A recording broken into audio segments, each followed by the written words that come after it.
Hypocrisy.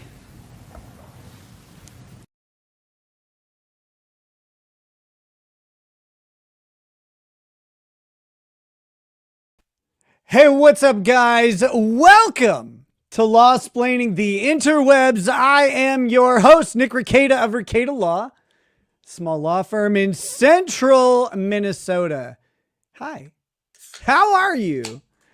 How are we doing tonight?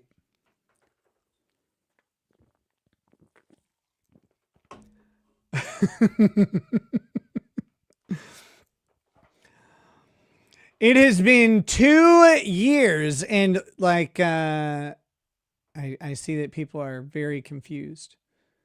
Very confused. So I will help bring clarity. Rekieta Law mugshot.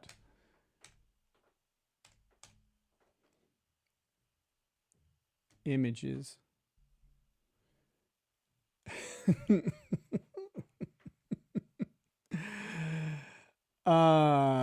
Okay. Hold on. These other people. Here we go. A little reminder of the past. A little reminder of the past. Here we are.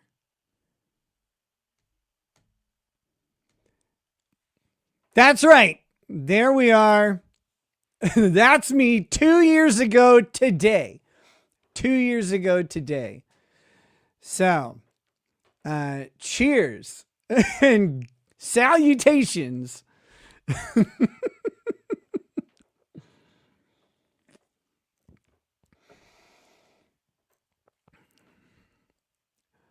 This is not a real black eye. This is not a real black eye. This is a makeup job that I did specifically, again, in celebration of 2 years. At this point, 2 years ago, I was probably asleep. I slept most of my time in jail, but Derek, my cool like cell companion Derek, he was having a good time. He was pacing back and forth like a lunatic. Everything was great. So, my hair doesn't comb quite the same as whatever was going on in that picture. Oh my God. I wish Derek, if I could get that guy on the show, he seems like he has a good story. He seems like he has a good story. The one thing I did have to do that was hardest for this costume was I had to deflate my shoulders. They're massive, actually. In real life, they're huge. But during my, my arrest, I was 150 pounds, 149 technically. I was 149 pounds. So I did have to deflate my shoulders a bit for this show. I did do that.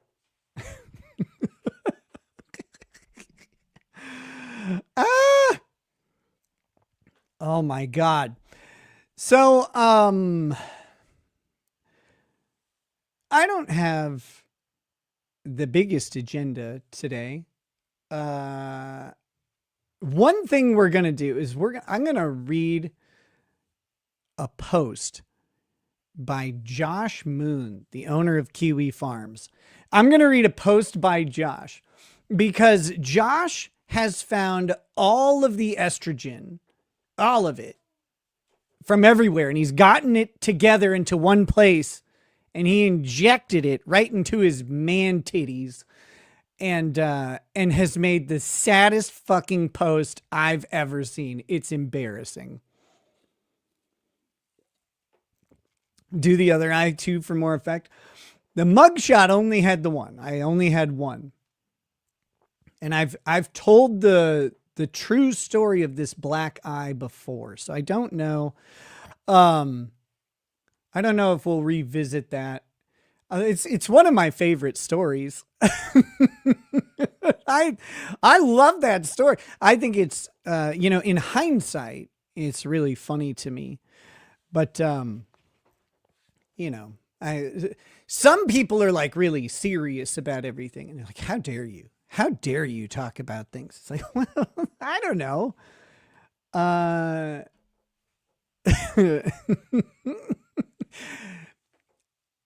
May 22nd of 2024 was one of the craziest days of my entire life. May 23rd was a disaster, just a catastrophe.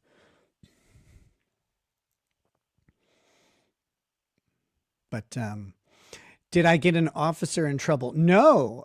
So I guess not everybody knows the story. So maybe I'll tell it. Maybe I'll tell it in full. And damn, Nick looks like he got a black eye. Black eye. Black eye, not black guy. We don't have those around here. Kimby PhD says, "What a difference a day makes." No truer words. No fucking truer words. Yeah. Yep. From the wildest day entirely to the worst day. So, the other things I have on the menu tonight, there's a Kurt video I thought about watching because I always roast Kurt. Like, it's become a thing. I have an Instapot. I just shove him in it and hit roast, and we just go. But Kurt isn't always wrong. I mean, he's wrong a lot of times, but he's not always wrong. He did a video the other day where he was criticizing a Legal Eagle video. and I was sitting there like, yeah, get him. Yeah, good job, Kurt. Like, like he's playing T-ball or whatever. And he's like, it's like when your kid's playing T-ball and he chases down another player with the bat. And you're like, yes, go. Let's go. So I was really happy about that. And I thought about doing that. But instead, what happened was Kurt and Nate did a video together, and I thought about roasting that. I hate doing that because I like Nate. I like Nate, and I don't like to associate him with the roasting of Kurt. So I don't know if we'll do that. I'm being told a lot of stuff about the free Karen Reed and anti-free Karen Reed. They really they screwed that one up. I don't know how they got that one all backwards. Like, that's a bad acronym thing. No, Nate didn't have a bitch fit. I haven't watched the video of Nate and Kurt. I think I might have just skimmed a couple parts of it. I don't even remember what it's about. But I was thinking about roasting that, but I don't know if we're going to do that on this show. One thing I do want to say is if anybody, so like in honor of the anniversary, 2 years since everything fully collapsed. I mean, it was a long collapse. It was a long collapse. Things were not put together for a really long time. And we don't need to get into all of the details about that, but a whole lot of things came together, right at this time. And it was a hard fucking fall. And I don't mean about what hitting my face. I mean,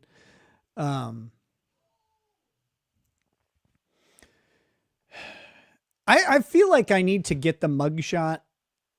Like, maybe I should replace the Johnny Depp picture with my mugshot. I can set that up real quick. I don't know if people get it.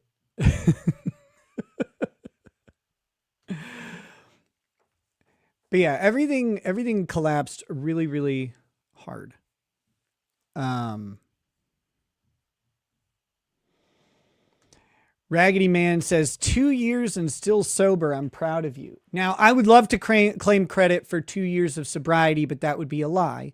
My last drink was on April 15th of 2025, which was 3 days before my sentencing. And that's some people kind of like freak out about that when I say it, because it's like but I was on unrestricted release. I posted bond, and there was I was on a restricted release in the family case while the kids were out of the house.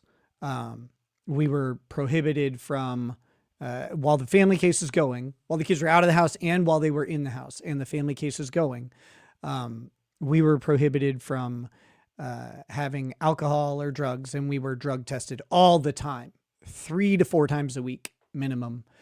And so, but that ended in November of 2024, just a little bit before Thanksgiving is when that ended. And then there was this, obviously November, whenever that ended, to the April 18th, that period of time, I was on no restrictions, no drug testing or alcohol testing, no restrictions. And I was able to drink, and I did. Absolutely. I knew that I would be restricted from drugs and alcohol for the next while. I didn't know if it was going to be 5 years, but that was kind of the idea. We kind of knew that would probably be the number. And so I was hoping it would be 12 months, but it, obviously it was 5 years. And with that, as that was coming up, I was like, well, I was drinking whiskey because I wasn't going to be able to, and I really like whiskey. So that was like, I have no problem saying that when I signed up for probation after my sentencing, the guy said, he's like, he asked me, he's like, when was the last time you had anything? And I said, I had, alcohol on the 15th was my last drink. And this was on, oh, thank you, lady. This was on the 18th that he was asking me, 'cause right after sentencing, you have to go and get signed up. So, and I drug tested then. I don't even know if I tested positive for alcohol at that time, because it had been, several days. Well, it was 3 days. But yeah, so I was like, I'll probably test positive for alcohol, but that didn't matter. It was no big deal. Miss Deasvolt. It's not a new tat. I've had it for a while now. But I didn't have it when I got arrested. That is, I had the outline, I think. God, I can't remember now. I can't remember. But, yeah, play the super tips. Okay. I will play the super tips. Oh, one thing I got to say.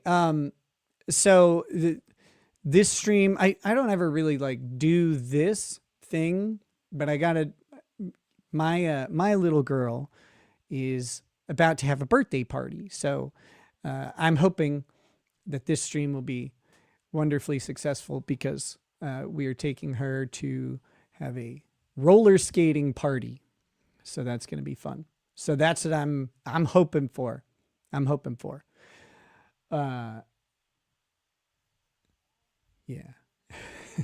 Hey, Nick, it's Uncle Rico. Oh. Going mano a mano with the Attorney General of Minnesota. Joke them if they can't take a funk. Happy Adjudiversary. I like that. And yes, by the way, if you're going toe to toe with Keith Ellison, be careful, especially if he calls you brother. Wait, was that him? Or no, that was Ilhan Omar. That was Ilhan Omar. Let's see.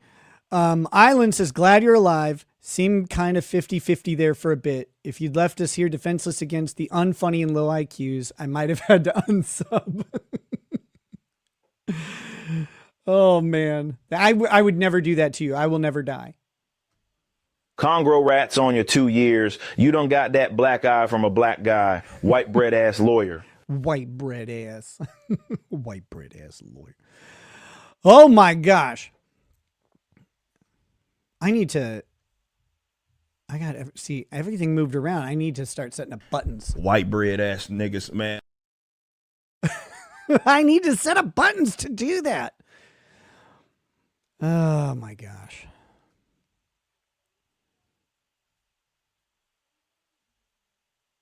The reach had to be insane to get past the schnoz. So I will tell you that story in a minute. I thought everybody knew why I had a black eye on my mugshot, and but apparently you don't, which is your fault. Where is my? I really need to work on this setup. You change everything around. You're like, okay, cool. Like everything's like changed around and fixed. But then it's not. Oh, I didn't set up dual streaming. What a dummy. Right? No, I did. Good. Let's see. There we go. See, Melissa Jane, she knew. She knew right off the bat. Thank you, Melissa Jane. You're restoring my faith. Everybody's like, oh, what happened to your eye? It's like, we went back in time.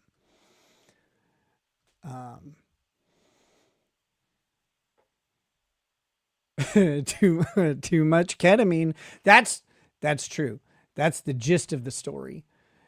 Hold on. I'm just moving things so that I have all my windows in the right place. Tell 3 stories, 1 real, 2 fake. Let us choose the right one for the black eye. I was going down on him and I missed. No. Hold on.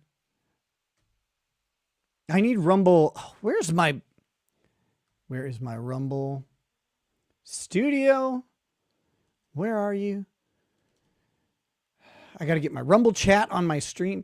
Everything, guys, you totally dropped the ball on setting this up for me.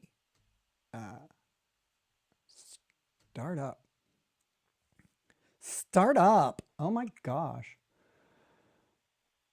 Here we go. What up, Rumble? I see you guys. Hold on. I'm pop out this chat so I have it. And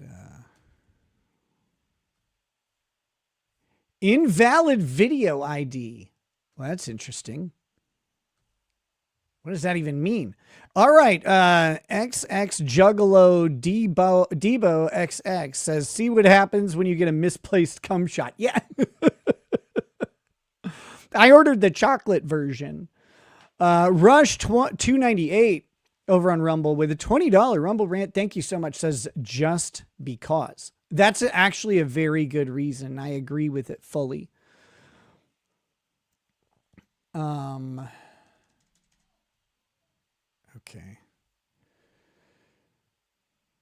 All right. I need to pin. Melissa Jane has a fun YouTube channel. You ought to have her on sometime. Oh my. Yes, D what? I'm about to pin the super tip link. 1 second. I'm working on that.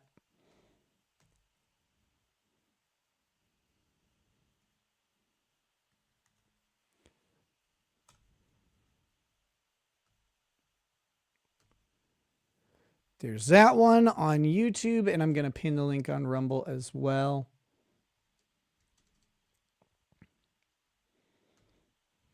Again, all super tips are going to a great charity, and that is my daughter's birthday party. So she's going to take some friends roller skating, and with your help, we'll make it a really fun time. Juggalo Debo says, love you, my Nika. Hey, thanks. Love you back. I love juggalos, man. That's commitment. That's commitment. All right, how do we? They can't starve you says, I haven't watched a live stream in like 3 years. I hear Nick has been busy. This is true. These are facts. I'm going to have to explain the black eye like 5,000 times tonight. I should have just stone-faced it and just been like, just gone, like nothing happened, like nothing was weird or out of the ordinary.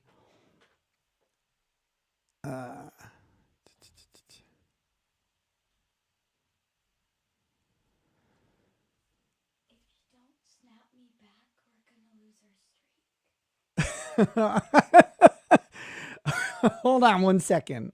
I got you. What are you doing now?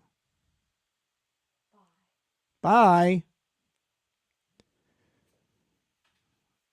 Hold on, guys. I have to do something very, very important.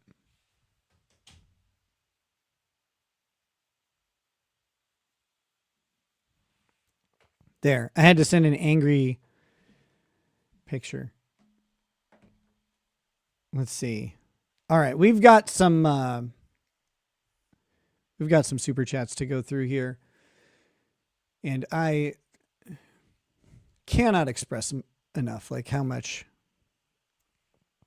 like appreciative I am of super chats and super tips and all that stuff. It's always weird to talk about anything involving money, because you don't want to sound like that's all that it's about or anything. You don't want to sound like a greedy asshole. Even if you are one, you don't want to sound like it. You don't want anybody to know. But again, you guys make this whole thing possible by doing that, and give me more opportunities to join you in some what I would consider to be ridiculous antics. Okay, I've almost got these windows organized. I've almost got it.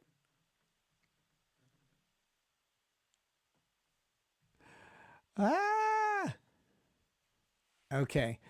Juggalo Debo says, I'm 42 and been here for years. Proud of you. I'm drinking a lit for you, brother. Sounds good, man. Thanks. I appreciate that.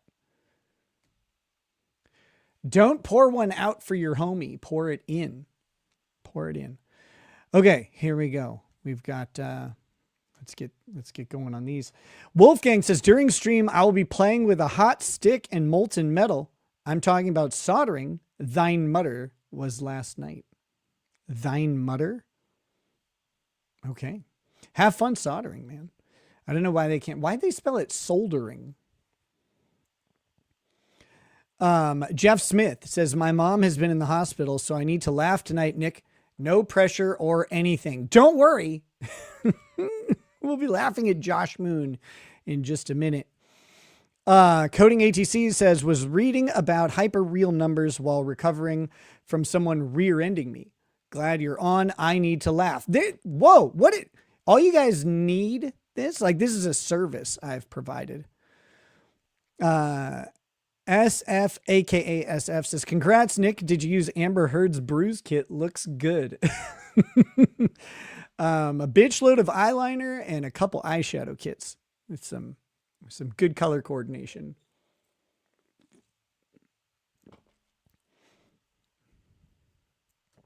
Holly Movie Star says, do the other eye too for more effect. And then Holly says, but it's anniversary too. Okay, that's like in response to me saying, I don't know about it was in response to me saying, I had the one black eye back then. But that is a good point. Speaking of good points, my man, Andrew Bronca says, congrats, man. Hey, thanks, brother. Always great to see you. And guys, if you're not following Bronca on Twitter, there are few people on the planet that I think have a shot at making people as angry as I do with a tweet. Bronca is one of those people. If he doesn't surpass me in angering people, he comes so close, and all he has to do is tell people how something works. That's it.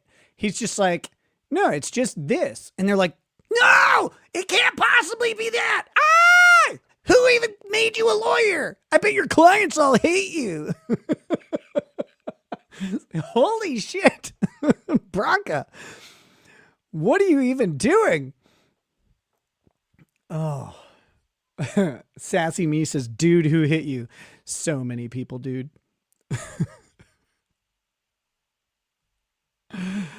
Let's see. Grifty says the black eye and all goated. By the way, if you guys are looking for excellent analysis, coverage, and commentary on Chud the Builder's case, while you wait for me to do it, check out Bronca. Check him out. He's out there doing this for free. He's just laying it out there on Twitter and telling people about the Chud the Builder case. Both sides are pissed off at him because both sides have people who don't know how to read and take some stuff personally. That doesn't concern them. And so it's truly tremendous to watch the people lose their minds over Andrew's tweets.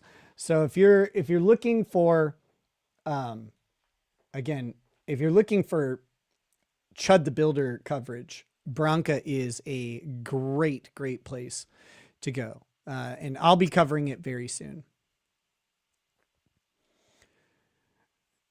Holy shit. So there's a chat on Rumble that I've actually been thinking about. I've been thinking about this recently. And it's a Dark Fox 11 says, "Hi Nick, when we getting food?" Brother, I was just thinking about you the other day. I was like, "Oh my God, I never ended up getting food with Dark Fox." I am so glad you just mentioned that, the ADHD, like it was there and it goes away for a little bit. And now it's back. Dude, yeah, let's do it. I was just thinking about that the other day. So thank you for coming in and reminding me. What do we got here? Raggedy Man, 2 years and still sober. I'm proud of you. We addressed this. Thank you. I am still sober, but it hasn't been 2 years. It has been over a year though. A year and a month plus a couple days. And, I'd say it's one day at a time, but it really isn't. Most of the time I don't think about drinking or drugs or anything. There's some things that kind of trigger it and you go, "Ah, fuck, man, it'd be really cool to have a drink or something right now." But then you get over it. Or I do. Not everybody is as fortunate that way. I consider myself very, very fortunate because I do have low physical dependency issues. I really didn't have much withdrawal. I think I did eventually have withdrawal symptoms, but they weren't prominent. And they really didn't set in. We got Jim Satala rating over on Rumble, and I assume on YouTube as well. What's up, Jim? Thank you so much. Where was I? I just got distracted. Oh yeah. I have low physical dependency. I don't get physically addicted to things at the level that some other people do. I'm not prone to that.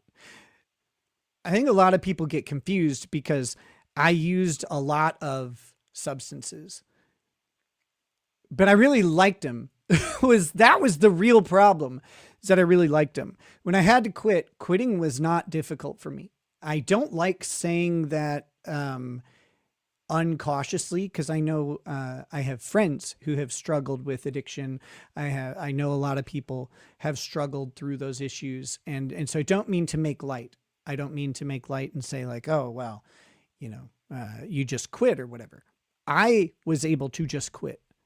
I, on occasion, want drugs or alcohol, of course. Like, you know, I don't know if that'll ever fully go away, no matter what. But I've never had like a compulsion or been like, I just can't not do. You know, like it's been very easy for me to stay clean, if that makes sense. And so, please don't misunderstand me for just saying like that wasn't ever a struggle for me. I know it's a struggle for other people. But yeah, thanks, brother Raggedy Man. I appreciate that. Knock It Offler said, I'm glad I found you now in your new world, Nick.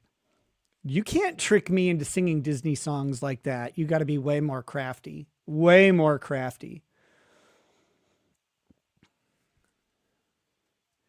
Dark Fox 11. I 100% would still be game for food, brother. 100%. Let's link up. Lance Belko says, in hindsight, you know that tank top screams drug guy, right? Yeah, I do. Anyway, God bless, man. Glad to see you doing better. Yeah, my Twink Jamaica tank top. I think of nothing but drugs when I see it. It took me forever to find it though, because I stopped wearing tank tops and t-shirts and stuff like that. And now I wear suit clothes like every day. And, so I was like, oh God, where am I going to even find this thing? Colby Newlick says, you don't remember, but Augie is my reminder of your glorious stream. Toast requested before for his birthday, 5/14. Good thing he's smarter than his dada. We're in your locals. Okay. Augie is your reminder of your glorious stream. Toast requested before for his birthday on 5/14. Okay. Gotcha. Well, I am very glad that you requested that, Toast. Ms. Peachy Keen has gifted 5 memberships. What up, Peachy? Good to see you. Thank you so much. Thank you for sharing your glorious, beautiful member with the chat. Guys, if you got a gifted membership from Peachy, or I know there's some more gifted memberships coming up. If you got a gifted membership, make sure you send a thank you to the person who gave it. JSBL4JB says, tell 3 stories, 1 real, 2 fake. Let us choose the right one for the black eye. Yeah, I think too many people already know the real story to fully pull that off. Liv Grace says, yo, just wanted to say hi. Can't watch. I'm at the bar and 10 drinks deep. Get it, sister. One of those can be in my honor, I hope. Have fun. Stay safe. Live. Derek Bambanek says, been watching since the Vic days. Sorry business that. I wish you the best, Rackets. Yeah, sorry business on that. I should write a book about the Vic Mignogna case at some point, because it's man,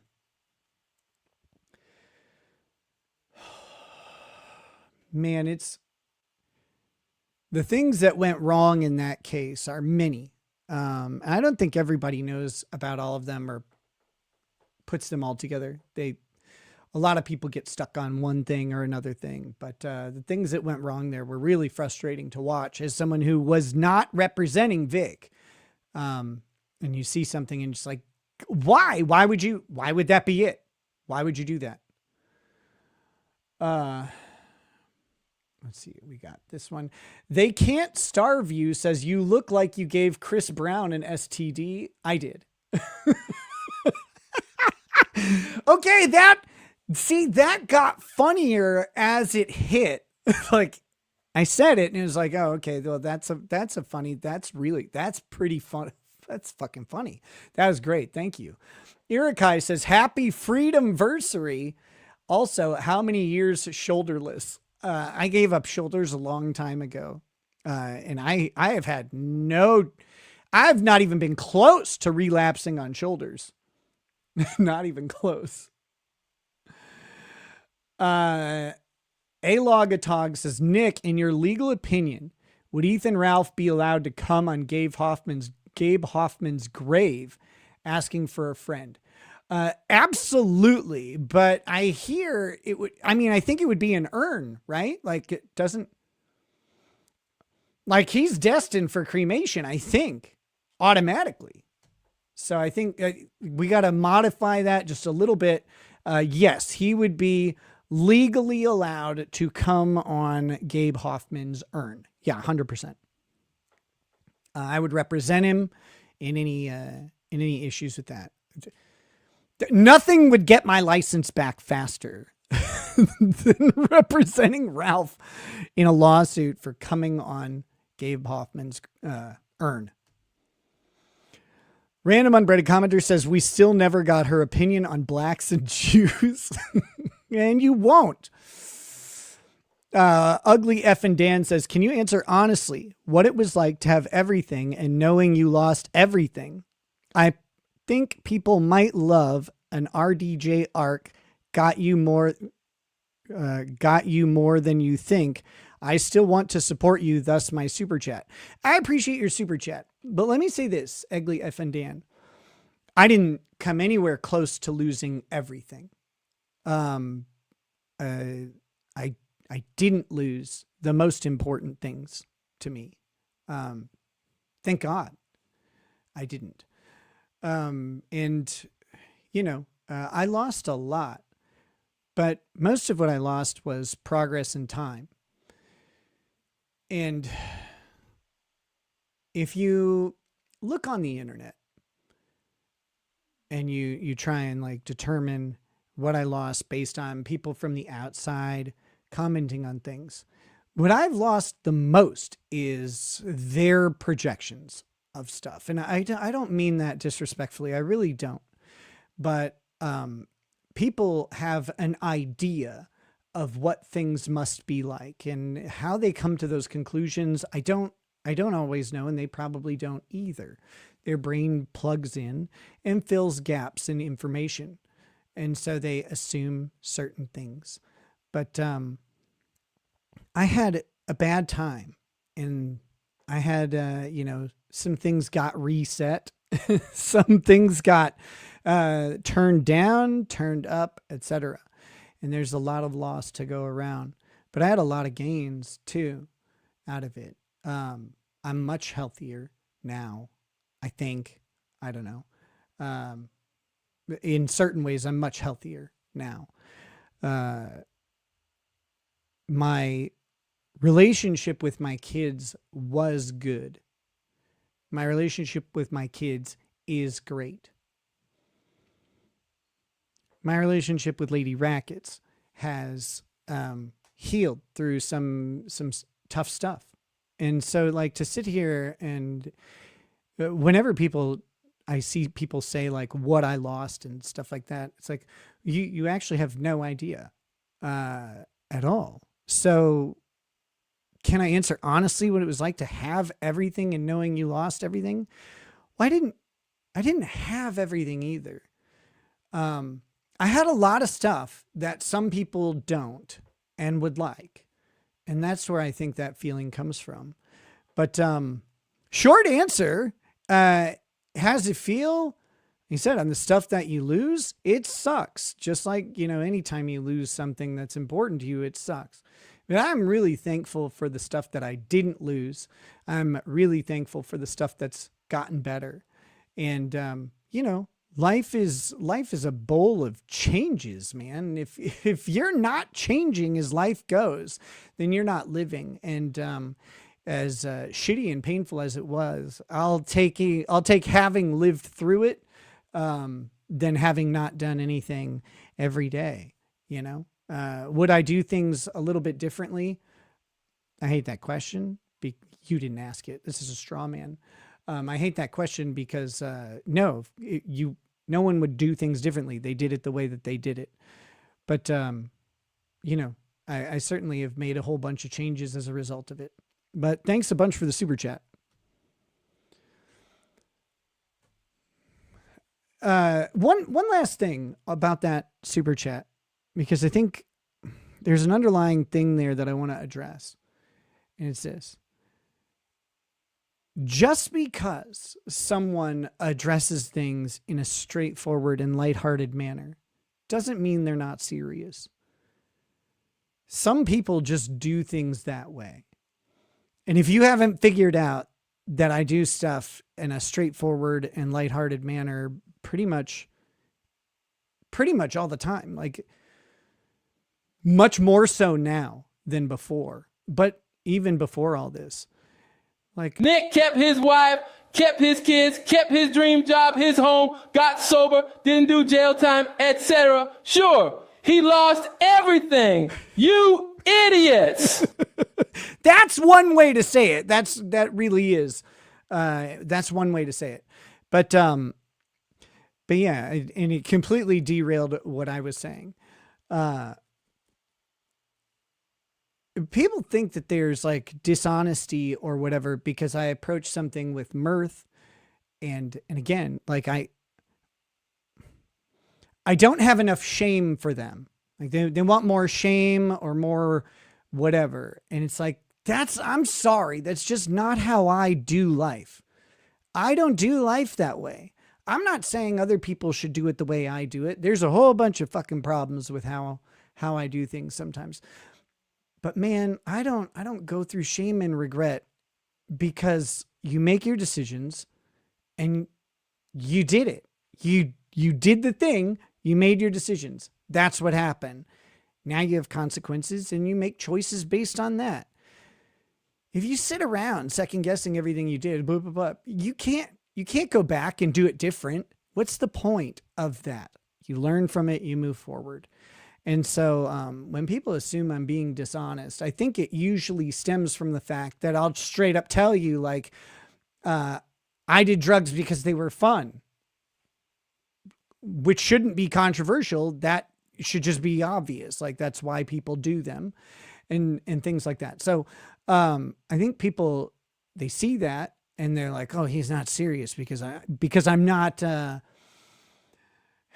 repentant enough. I'm not like crying and bitching about it enough. It's like, what do you want, man? You got to move on. You got to move forward. So, plus everybody else on the internet weeping about it has it covered. So I don't know. I don't know. And I don't, when people say things like, can you do this honestly? It's a hard answer to give, not because I won't be honest, but because people have a hard time accepting the honest answer, because what they want is repentance and penance and begging for some sort of forgiveness and atonement. Sorry, I'm not good at those things. And I probably will never do them the way that someone believes they want. It's just not in me. But I really do. I appreciate the chat. Thank you. Psych Soap says, damn, Lady Raggets, don't play that shit. Get help, bro. I'll blink 27 times if I'm not safe. Chris Olin says, looks like you took a Baldo to the eye. Gay. No, see, if you take a Baldo to one eye, you're taking a dick to the other. So that's how you know. I only have one black eye. Dying 90s Kid says, my ex tried that black eye trick saying I was abusing her. Luckily, the people that know me saved my ass. It is, that sucks. Like, again, lying about domestic violence is crazy sauce. And the people who do it should be put in prison. Melody Couture says, congrats and happy birthday to Little Rackets. Yeah, her birthday's coming up. It's not quite here, but we're getting her party in order and booked up. So thank you. Thank you, everyone, by the way. SF, aka SF, 2 years ago today was watching Megan and Tug break the news to their stream. That was a rough show. So proud and happy you are where you are now. Yes. I've never watched any of those. The like shows where people were, live talking about it either when it happened or like shortly after, etc. I don't think I could stomach sitting through them. But Megan and Tug have both been just steadfast, rock solid homies through all of it. So I appreciate them so much. Speaking of appreciation, Vice baby, how you doing, man? Gifting 10 memberships. Thank you so much. I was missing your dad a lot today because I was doing reflection. A lot has changed in 2 years.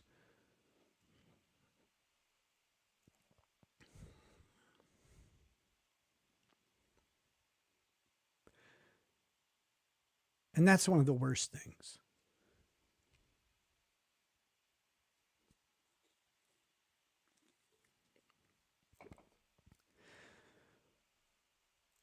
Nice to see you, brother. Very much appreciated. Thank you for the 10 gifted memberships. I really appreciate that.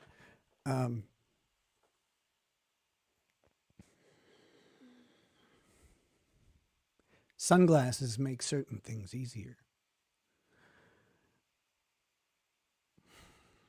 Miss Femme Natal says, happy birthday to the littlest. She's not the littlest, Miss Rackets. It's not the littlest one. Hope she has the best skate party. Been here since Johnny Depp versus Amber Heard days, and I'm never leaving. Love you, Nick. Love you back, Miss Femme Natal. Always nice to see you in chat. Thank you so much for being here. Much appreciated. Billy the Kid Lawrence says, I'll never understand how some refuse to see your growth and redemption over the last couple years. Whatever the case, thanks for everything. May we all live happily eating jelly beans without Monica Rial being mad at it. That's impossible. You can't eat a jelly bean in that woman's presence. She was going to eat that. DX Mania 95 gifting 10 memberships. Thank you so much. I don't even know what the number of memberships we're at is, but let me see. We've got we're at 25 memberships already. You guys are fucking amazing. Amazing. So here we go. Seize the day says, God is good. You are blessed. Don't forget to see it. Believe me. I do. There are some times I have some shit to say to that God or whatever. We're going to have a conversation. We're going to have a conversation when I end up wherever I'm going. But I've got some, but he's always been faithful to me in the long run. Sometimes in the short run, you're like, you mother. Random Unbreaded Commenter says, not to mention he got Judge Vodka Tits removed. Wait, do I get to take credit for that? 44 Magnum North says, I hate it when people judge people and have no idea what happened and jump on people when they're down because they want to get likes or clicks. Me too. Diet Coke says locals chat. I will pull up I need to get the locals chat pulled up. My bad. Thanks for the reminder. And I missed a super chat from Arian. I missed a super chat from Ari, or a locals tip from Ari yesterday. So I'm going to pull that up. Seize the Day says, FYI, COVID was horrible, but a lot of good came also. Oh, yeah. COVID exposed so much. COVID killed me too. COVID killed me too. Johnny Depp quite possibly won his lawsuit in part because of COVID. Because everybody realized that there was more important shit than the Me Too movement. And COVID was huge, instrumental in that. Random Unbreaded Commentator says, plot twist, everything was the name of his AR. Touche. I do miss my rifle. And BBB says, mugshot maxing. Yep. Absolutely. Just went with the hammer right to the eyeball. Chuck Morris says, when you feel like life is getting you down, just remember you have a huge schmeckle and smile. Works for me. You know, that is comforting. Thank you. Thank you for reminding me. Red Grape 9059 says, your shirt is gay. What are you? A karma chameleon? Yes, I am one of those.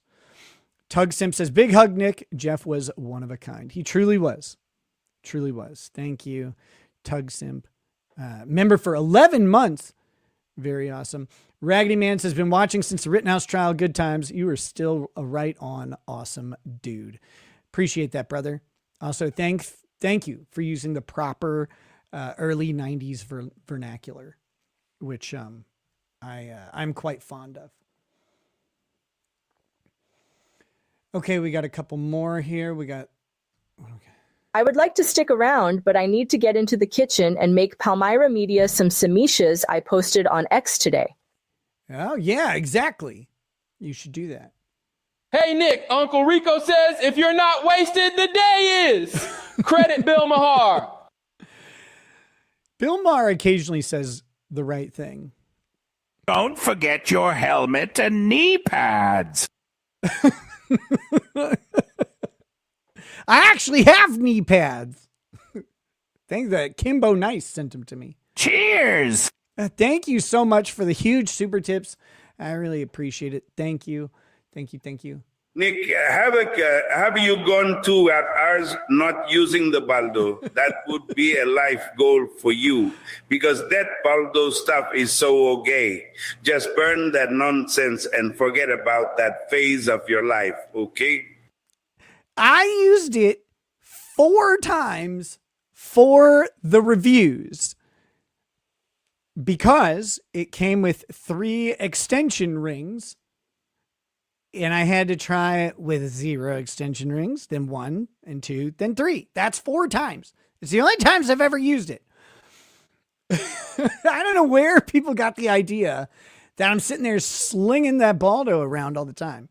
I just thought it was the funniest thing ever. Jay Liebgott says, but why? Because people said they wanted a review of it. How do you review something if you don't use it? You got to try it out.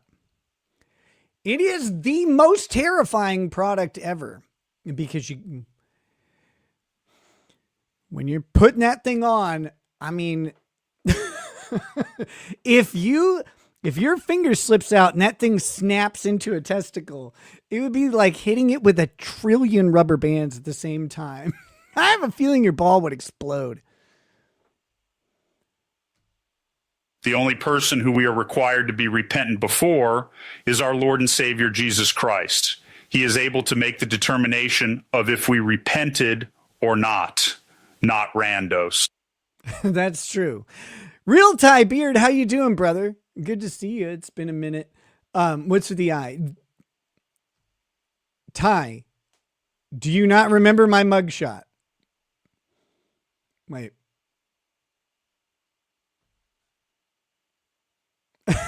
I was so fucking mad.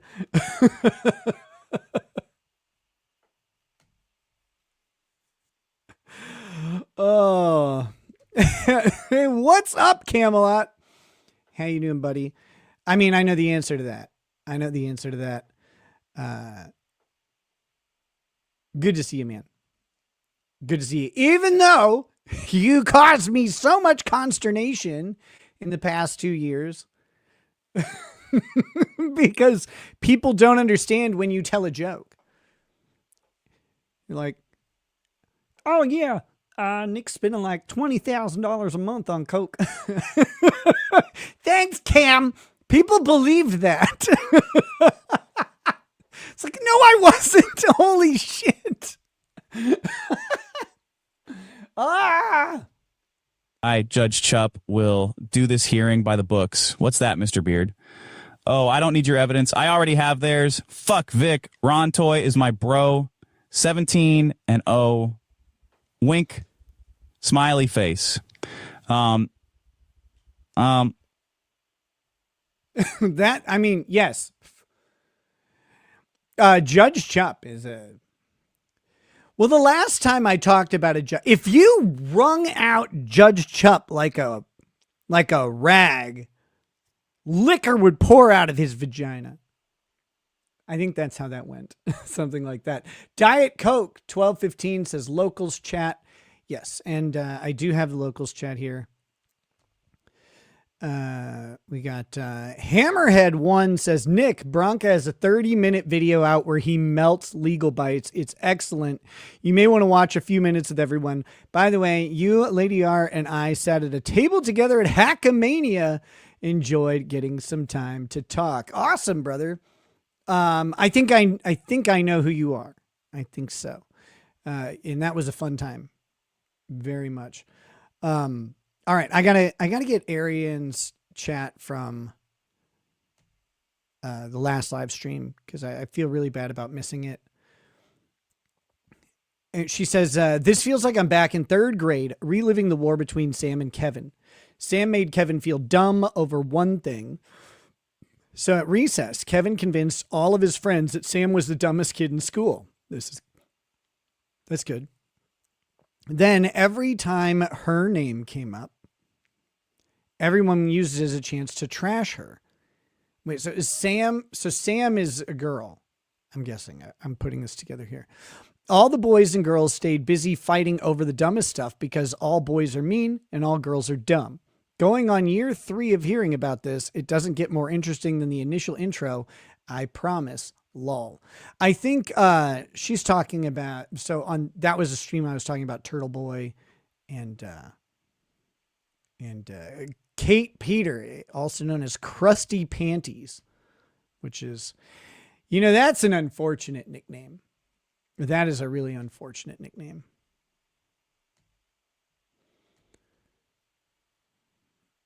And the fact that there's like truth behind it is worse. That's terrible. But that's what she gets for being fat. All right. What do we got here? Something big just happened. Mo S. Hey, what up, Mo? If this is you down, what's the up? Because you seem pretty effing cool now. I don't know. I don't know exactly how to answer that question, but I appreciate that. Clumsy Clairvoyance, member for 2 months. Thank you for sharing your membership with us. Mo Esquire says, also, sorry for punching you in the eye. My bad. You are forgiven. Rude. Sriv. Whoa. God damn. Sriv gifting 50 memberships. Thank you, Sriv. Holy crap. That is massive. That is, whew. That's so big. It's no, it's not anti-Karen Reed. That was a fat joke. It's not fat though. It's cool. It's like muscular, I think. Hugo Itano says, I found you from your coverage of the quartering lawsuit. Also, I'm just glad you kept your kids. The amount of fight that it would take to keep them away. I can't fathom giving up.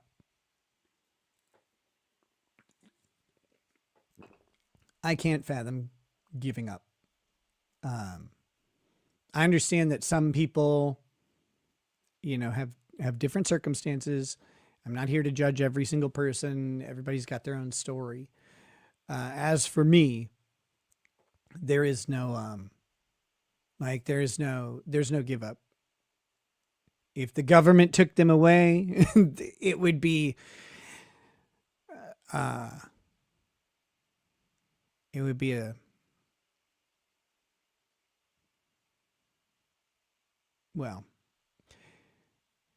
you'd never want to find out what you do or how you do it, but that would not be pleasant.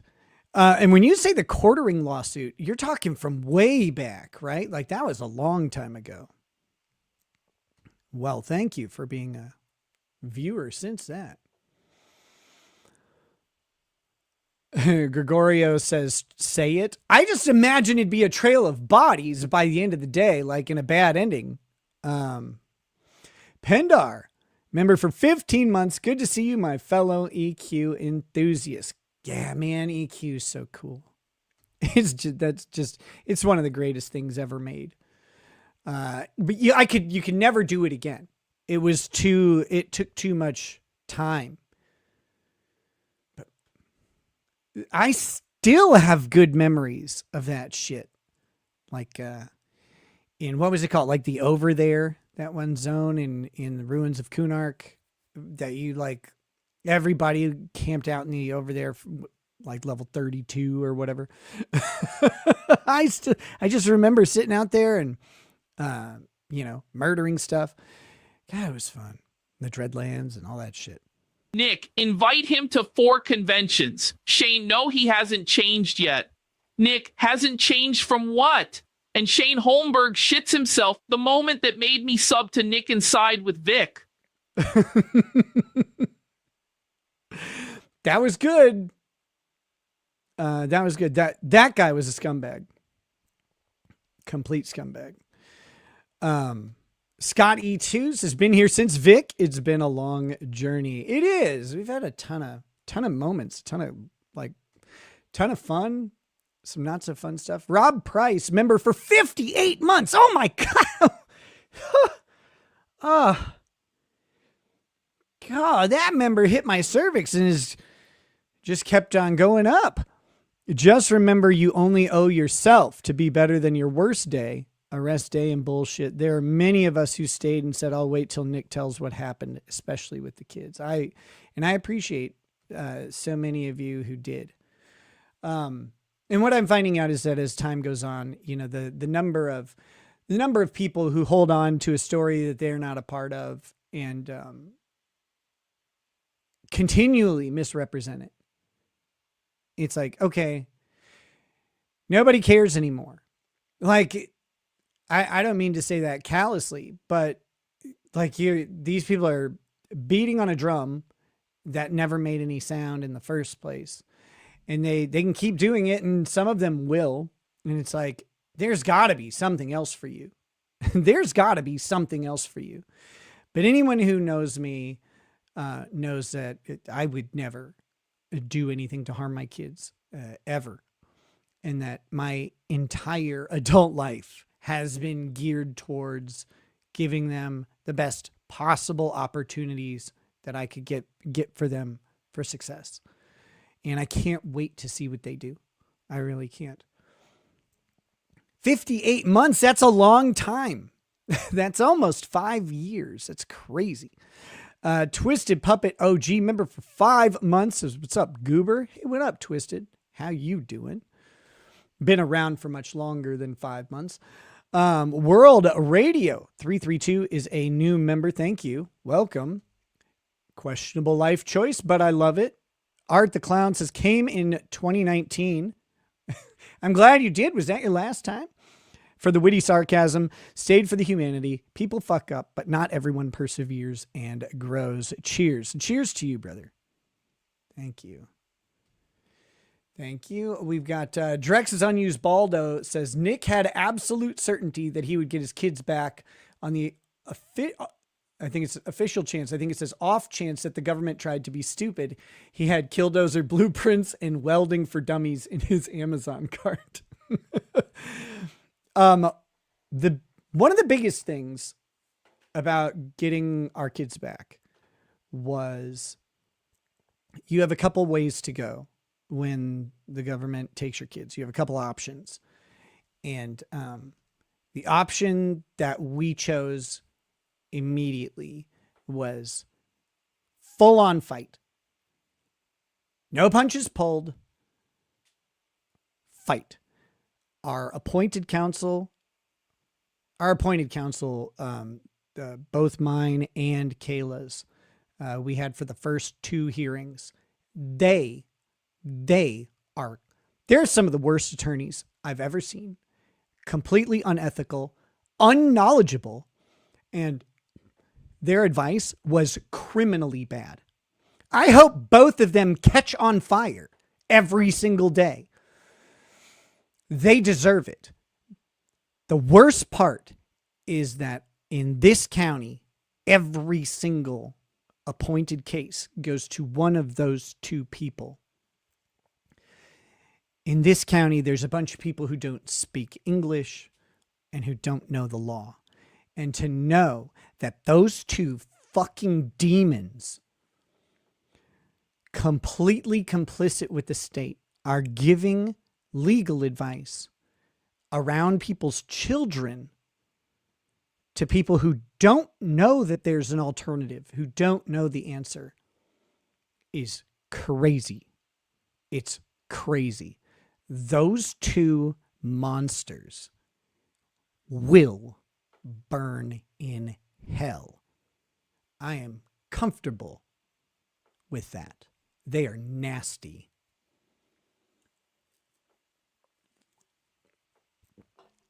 Everything they did was to acquiesce to whatever the government wanted. They had no plans to get our kids back to us.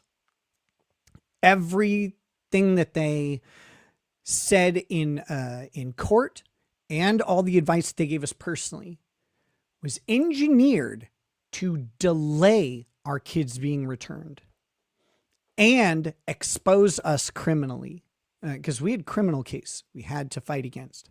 Every single thing that they did worked towards favoring the government and exposing us to criminal liability. Josie says they work for the government and you expect them to work for you. I knew my attorney. I knew her from before. So I did expect her to work for me. It didn't take long. I mean, I told her about, I was like, we need to get rule of completeness. We need to object to these things on the rule of completeness. They are not sufficient on their own. They're out of context, etc. And she said to me, she looked me in the eyes and said, what's the rule of completeness? It's a fucking rule of evidence in every state and the model ABA rules. And I was like, what do you mean, what's the rule of completeness? It's the rule of completeness. And she had no clue what it was. That person represents people when the government has their children, and that's terrifying to me. Firing her was one of the best feelings on the planet. Firing Lady Rackets' shitty lawyer was even better. That guy was trying to get her to turn on me. Was talking to her about like divorcing me and stuff like that. Huh. Ha! He obviously didn't know the score at all. And that's just how they were. They were nasty people. I hope that guy's balls get pulled off by someone angry with pliers. He is horrible. What a fucking loser. Anyway, yeah. The whole reason that I had a hair follicle test, like that existed, was because of them. Because their advice to us was that we needed to take this hair follicle test. And I started thinking about it. And I was like, why the fuck would we do this? We had already taken the hair follicle test, but our results had not come back. I said, why are we giving a hair follicle test to the government? Like, why is that a thing? This is what they advised us to do, was to just take, consent to whatever the government asked for with nothing in return. It's not like it was, we would consent, and they would give us access to our kids or accelerate the calendar or anything. They did that. So I talked to Lady Raggets and I was like, these people they're screwing us. They're screwing us right now. And we need to revoke our consent. Some people are curious, like, as to why because I think that was there, like it was in one of the orders or something that I revoked consent for my hair follicle test. Yeah. You know who never got to use that test against me? The state never got to use it against me. And oh man, the lead investigator, that bitch, she was so angry. I got in discovery all of her fucking whiny emails trying to illegally obtain those test results from the testing facility. She tried to illegally obtain them. Have the emails. Can't you give them to me? He's like, no, he revoked consent. She's like, but, you know, we already ordered the tests and we had consent for the tests ordered. And he's like, you know, he emailed her back. He's like, yeah, but he revoked consent before the results came in. So I can't send them to you. Revoking consent to them was used against us because of course it was. But they were never able to use the hair follicle test to prove that we had ever done drugs or how much. Ever.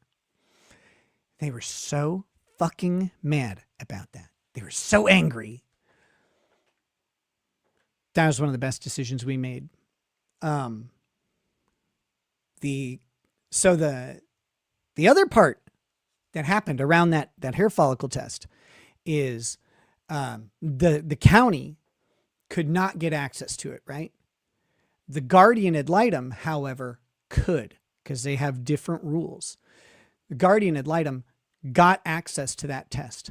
And then the guardian ad litem in Minnesota illegally disclosed the results of that test to the county social workers and to people who were not party to the lawsuit and not government employees.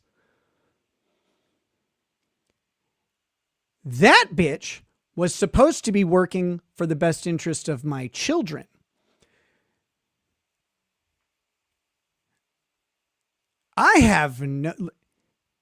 We addressed this with her. As in, I said, you illegally disclosed the results of the test. And I know she did because they wrote it down in their meeting minutes that she verbally gave the numbers to them. But she couldn't give them the paper. And she said, no, I know how this works. I can't do it in writing.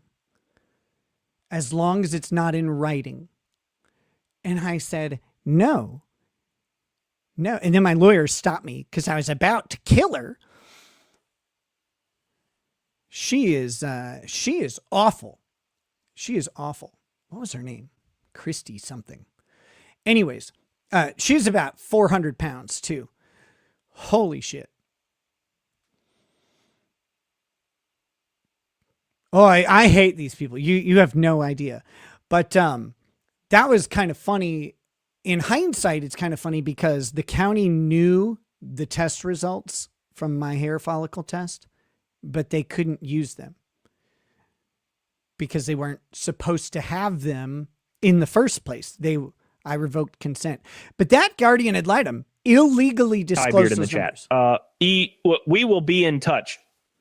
No matter what happened, you helped save Vic's life and reveal the truth against fat bitches like Jamie. I want his balls. Marchie, respect, baby. Go peen. Exactly. We had some fun moments on that.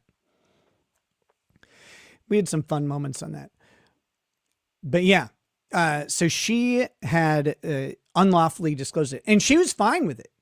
She was fine saying it. And I can prove that she did it because it's in the meeting minutes. And also, I'm on good terms with the other person that she disclosed those results to. those results are supposed to be confidential and private. This is what we were fighting against. People don't quite understand the system around the family court and what you have to do. But that test should have never existed. I would, I wasn't thinking clearly. My kids had been taken away. I had been arrested. None of this had happened before. And they told us at the beginning that our kids would be returned within 10 days. And then all of a sudden, they're like, maybe in 6 months. And we're like, what? And they're like, they told us we couldn't go to our church. That's right. We couldn't go to our church because our kids would be there. So they were really happy to violate our First Amendment rights as well. The entire thing was completely corrupt. And all of them have a reckoning, not with me. They have a reckoning for what they've done to families. But we were relentless. We made it very clear that we would cooperate with anything the court ordered, 100%, and we would work with the county to the level that we could while protecting our rights, because they just want you to talk, and then they can take your statements and then bring them to the criminal court, and they hold your kids against you as a poker chip in your criminal case. They want to, for you to get your kids back, you got to say this and this and this. Well, those admissions then go straight to the detective. We didn't fuck around with that at all. We got immunity agreements signed before they got anything. But it was, it was a scary road, because what they do is they just threaten to take your kids away and hold them longer when you fight back. But we knew we were in the right. We knew that we never harmed our kids. We knew our kids wanted to come home.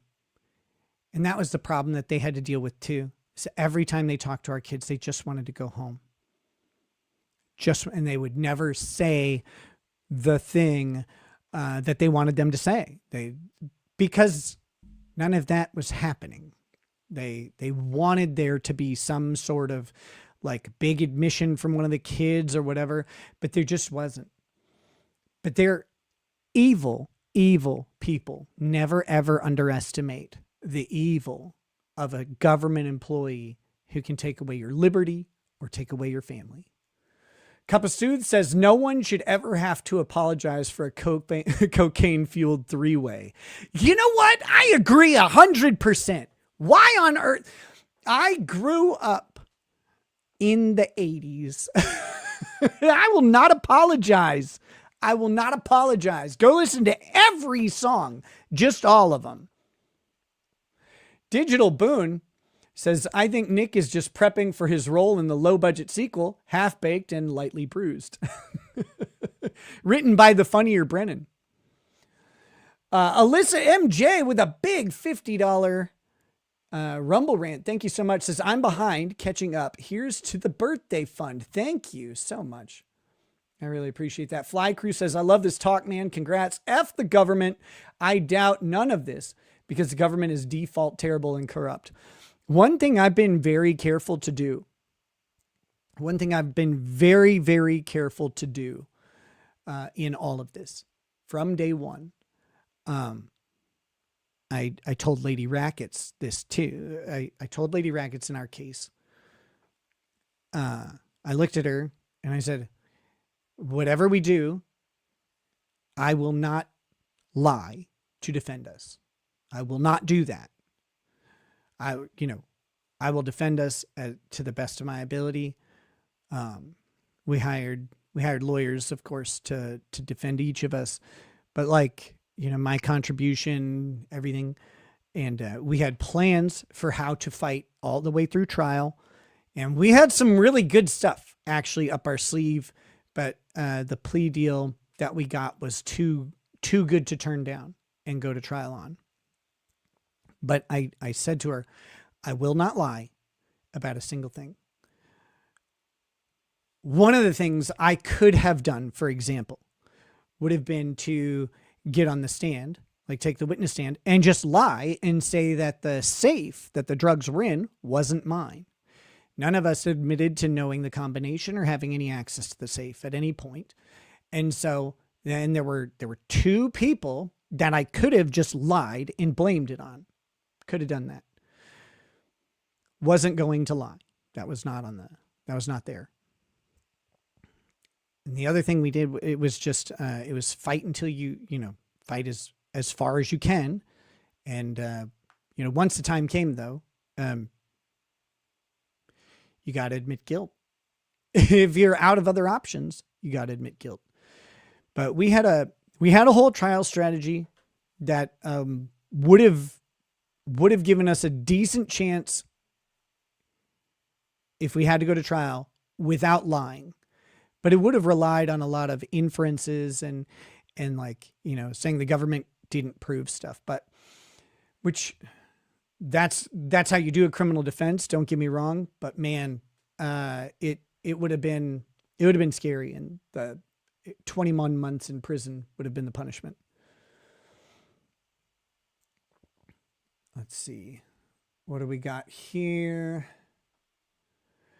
Drex's Unused Baldo says, the reckoning they should all have is a personal lamppost for each and every one of them to be publicly hung from as an example to any and every other government lawyer who even thinks of playing with families. Also says, wood chippers for every pedo, lampposts for every dirty, scummy DA, judge, prosecutor, and CPS worker, and a guillotine for every politician that even tries to infringe on the people's rights, micropeen. One thing I do want to say is this wasn't apparent at the beginning.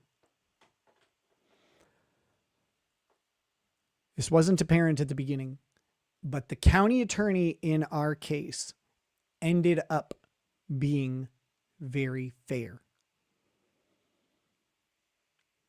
And I will say, when it came down to it, she ended up being one of the most honorable people, certainly on the government side. And at the end, when we had negotiated everything out in our family case and gotten ready to have our kids back full time and everything was set to go, the guardian ad litem came in and tried to object to the agreement that we had with the county.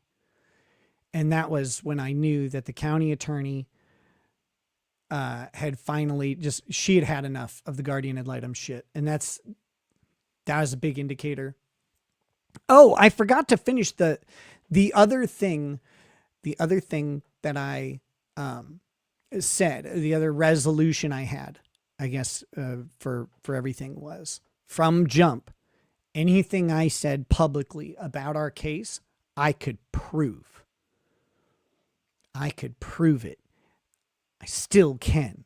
I have the documents. I have the video. I have all the pictures. I have all these things. And I never went like on a live stream or made some sort of comment about anything I couldn't prove. So, that was that. But to quote Glenn Beck, quoting someone better, the truth will set you free. And it does. So we made sure to keep true to that.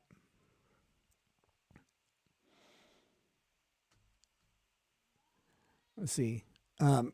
Cantor, sorry, it moved too fast for me. Says, bro, why are you faking a black eye? It's cosplay, man. It's cosplay.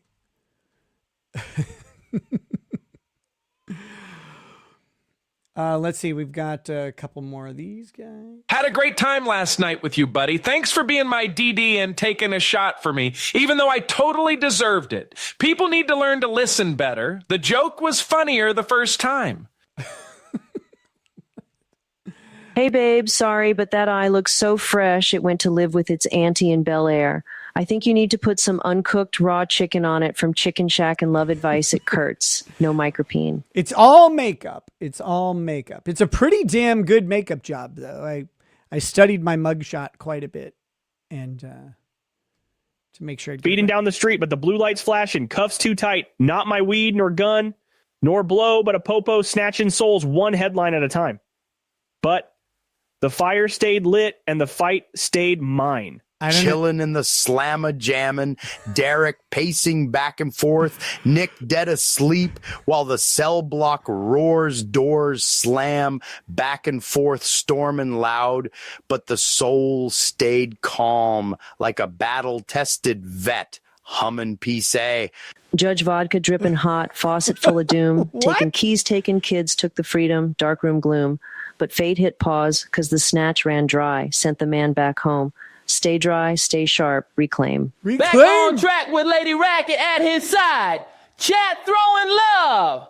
While the fake ones hide 2 years later and the comeback's loud, raise a glass of water, chug it down a whole chat, cheer and keep steering it. Raising a glass of ice-cold water to a parasocial friend and brother. You believed in me before I believed in you. Life is good again. Let's go fake rape some more gilfs, but bring Astroglide, please. No way. We're going in dry. Well, how dare you? Thank you for that very confusing and long super tip. Chai T says life is a marathon, not a sprint. The only person you have to be better than is who you were yesterday. Proud of you for making it through. Keep it up. Thank you.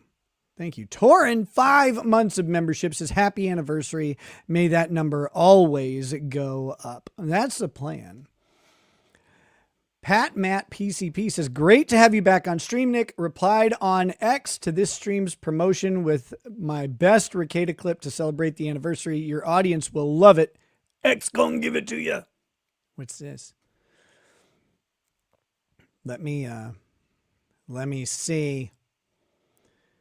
Probably have to preview this thing. You never know what people are going to post. What do we got? Oh, here it is. Hold on.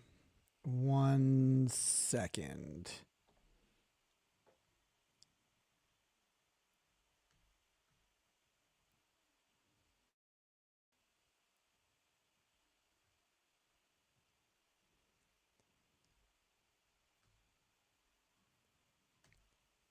Okay. This is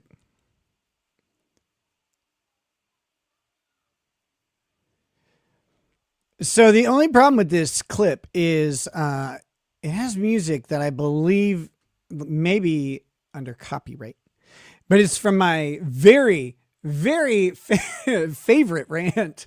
The government should fear the people 100% of the time.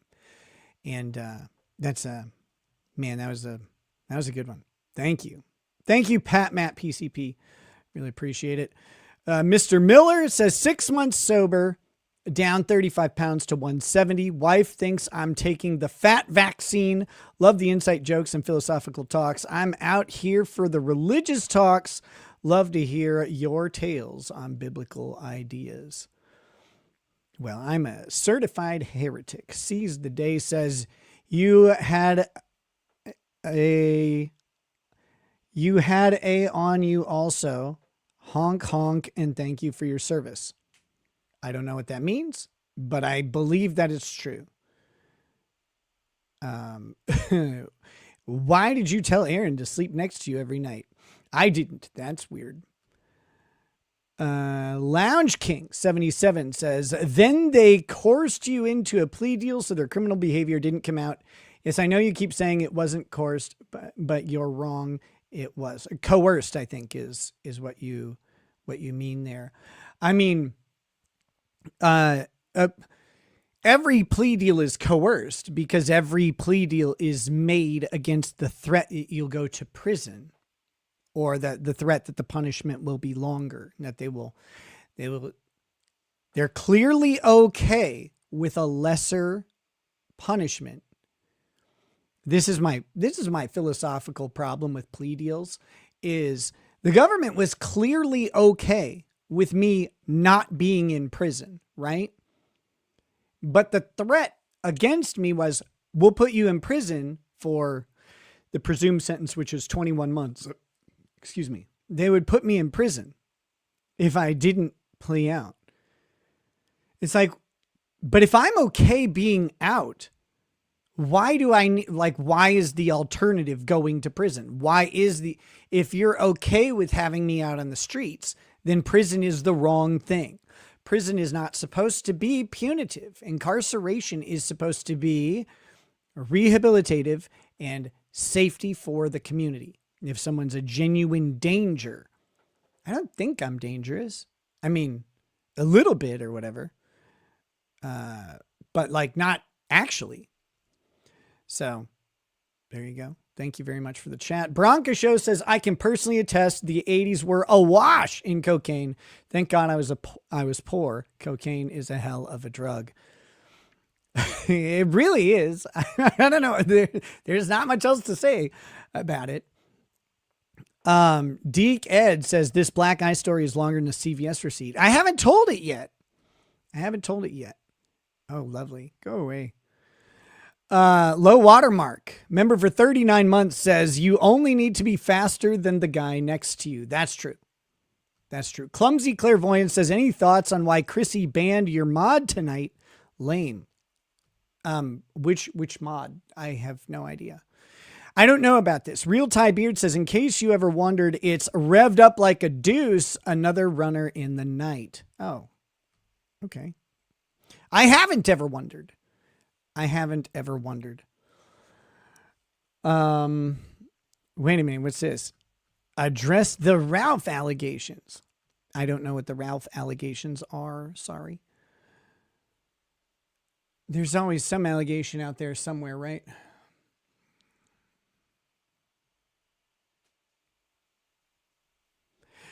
I agree with you, but it's very complicated because it's hard to resolve something with someone if you can't talk to them. So who knows? All right. Whoa, that was an exciting amount of chats and rants and everything. And now I guess we need to go into the Josh Moon thing. I guess we should do that because I'm, that's kind of like a key point. Where is sorry, I'm looking for a certain window and I have lost it. Oh, I think it's right here. So I need to update this banner because we have 76 trombones, 76 members so far tonight, which is fucking crazy. Let me get that updated. Very thankful for that. We love members around here. And I do still intend to do a members only show this weekend at some point. Let's see. Do I regret taking Aaron to church with you? No. Why would I regret taking someone to church?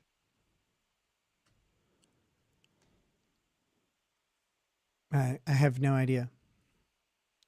Some people are really really interested in stuff that to me isn't that interesting. But who knows? Okay. Let me pull up this Josh Moon post because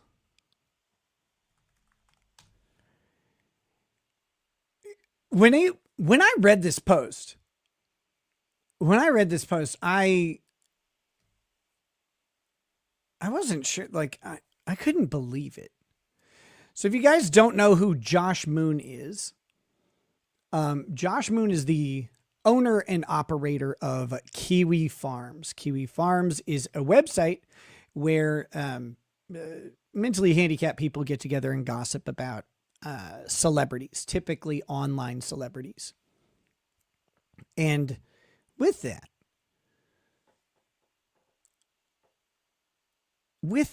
you get some interesting people. But gossip on Kiwi Farms tends to skew negative. We'll say that's I think that's a fair assessment, is that it skews and leans heavily negative. People talk about the things that they don't like about someone or something or some subject, but that's where it goes. Josh Moon can be accurately described as like the internet's bully, I guess, in a lot of ways, and I think he would proudly self-diagnose as that. So this post was one of the weirdest things I've ever seen, and I'm convinced at this point that Josh Moon is either getting ready to transition or he's gone through some sort of really significant catastrophe, because Josh is not who I remember him to be in any way. And it's kind of like, it's wild to see. Here we go. From Josh Moon. Okay. I can't do the vocal fry. I wish I could. The absolute worst thing about being me is not that I have a reputation that completely dehumanizes me to all of the world. Listen to this faggot cry. Oh my gosh. Completely dehumanizes me to all the world, and therefore all manner of completely unethical and cruel attack on me and anything around me is justified. Anyone familiar with Josh Moon, just soak that in. Everything is justified because they've dehumanized me. This is a person who dehumanizes everybody. I wanted, this one came through. I wanted to address it real quick. Dabbling Dean says, you got exposed with Aaron on the church live stream. So I don't know how to say this, but we invited friends to church. They came to church. It was not that weird. But no, I don't regret that. And I don't know what that exposes. I went to church with friends. An honest doubter says the consistent streaming makes me rethink unsub. Well, good. I'm working on getting it more consistent. And after next week, there's 1 week of school left, and my schedule should kind of level out. And things and some of the kind of surprise things that would interrupt shows will be, they won't be there. Seize the Day says, government rant, my favorite, with the look at Canada, do it again. Government rant, my favorite, with the look at Canada, do it again. Okay, so back to the Josh Moon thing. If you know Josh Moon, that first paragraph is lit like it's an insane proposition. It's an insane proposition. So moving on. It is having this reputation while being constrained by every rule set no one else has to follow. I have to obey every law better than everyone else. This is like special pleading is what it's called. Special pleading. He's special. He's somehow different than everybody.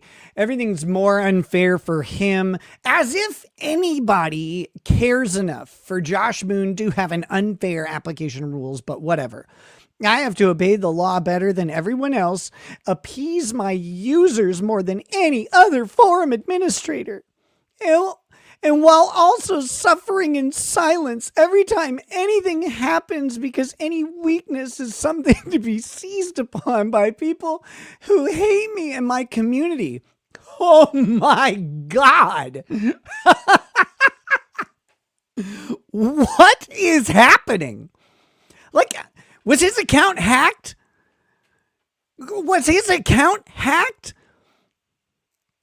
This is the biggest bitch bullshit I have seen from Josh ever. And I've seen a lot of it. Holy shit.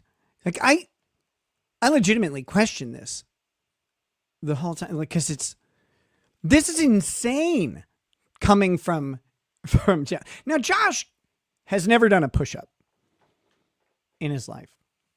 Never.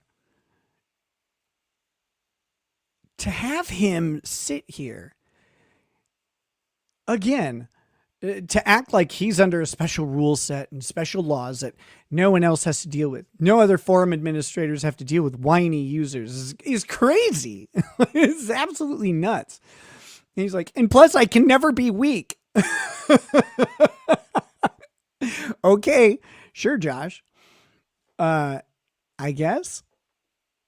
Holy fuck. Just once, just one fucking time, I'd love to be able to unload both barrels and some piece of shit who fucking deserves it. Oh, this sounds normal. No games, no pussyfooting, no moral constraints. Just every single pain point I've learned firsthand dumped without mercy into someone who truly, truly deserves to suffer. So Josh wants to take his jello arms, pick up a shotgun, and murder someone because the internet is mean to him. This is the funniest. This is the funniest shit. I still am like, this can't be real. This literally can't be real. But that soft-eyed faggot is out here bitching about people online being so mean to him and him just not being able to do anything. And I'm going to keep my website up that doxes people and... Okay, I guess. Holy shit. What a loser. Oh. What an absolute loser. Whew. Yeah, Josh's show is called Mad at the Internet. And one of the things on Kiwi Farms, a consistent mantra for the website is don't get mad at the internet. Like it's supposed to be. Kiwi Farms is always supposed to be a place where people go and gossip and laugh. And if you listen to them describe and like self-diagnose, they're like, no, we just laugh. We just fucking laugh. Okay. We just laugh. We don't do. It has become the biggest collection of low rent Karens on the entire internet. All of them. They're like the ring trap on the sewage pipe of the internet. And all these fucking loser autists. And I say that with confidence. I have met so many people from Kiwi Farms. The level of maladjustment present in just one interaction with one of these people in person will unsettle you. Will unsettle you. They are the biggest group of moral fagging lunatics ever. Everything now is save the women, save the children. There's nothing funny anymore on Kiwi Farms. They're all laughing while they have gnashed teeth, tears streaming down onto their tits. It's embarrassing. It is a different place than it was years and years ago. And people can say that, well, you don't like Kiwi Farms since they started looking at me. No one likes Kiwi Farms when it starts looking at them because no one wants a bunch of maladjusted weirdo perverts looking at them or anything that they do and then talking about it. Nobody likes that. And if you do like that, you probably have some sort of issue. So yeah, of course I like them less since they started looking into me. But I also don't like the fact that they, lie about me, spread all sorts of shit. But the thing I like least about the Kiwi Farms is that every single one of them is a diagnosis list of faggotry, autism, and social anxiety disorder all rolled up into one weirdo who most of the time hasn't left home and has never achieved anything in their life at all. Go shake one's hand if you can find them. It'll be fun. What a bunch of pussies. And reading them, like, go read my thread. People are like, he didn't want people to read his thread or whatever. Go read it sometime. It's insane. It's north of 10,000 pages long. There's something like 290,000 posts or something like that. I stopped looking a long time ago because it was impossible to keep up. And like reading the stuff that they were saying is like, well, where'd that even come from? Like, you have no idea. But like, go read it. You will find nary another place with so many people raging impotently at people who don't know about their existence. It is the most parasocial, homosexual thing you can imagine. It's wild. And they'll sit there and justify their own weirdness over and over and over, like they're doing anything. They're ineffectual. Josh is effete, and he is on the back foot, on the heels of his feet or whatever. I don't know the proper idiom to use, but so many groups right now smell Josh's blood and lipids pouring out into the water, and they are going after him like sharks. And it's hilarious because he paid for this. He rented this out himself, and he burned the bridges with everybody who would have gladly helped him fight. And the entire time that Josh has done this, he has prevented any similar commentary about him on the farms. And his reasoning for it is he's too busy and he wouldn't be able to focus if he had to read so much negative commentary about it. Josh is the most hurt teenage girl ever. Pathetic. Pathetic. Here we go. Caught you for a minute. Glad it's a 2-year celebration. I got to go spend time with my own, who works third shift every night but Satin Sundays. You're one of my favs. Hey, thanks, Double Trend. I hope you have a good time. Good time. Coding ATC says this is like an arsonist complaining someone burned down their house. Dabbling Dean says, why did you always lock yourself in a bedroom with Aaron? So we could have sex, gay sex with each other. That's why. I don't know, man. I don't recall locking myself in a bedroom with Aaron, but okay. It was probably the gay sex, I think.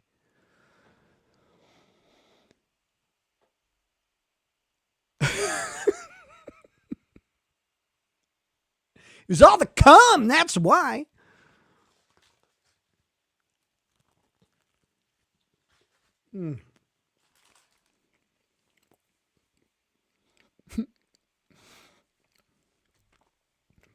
Are you ever going to just give up on life? I don't think so.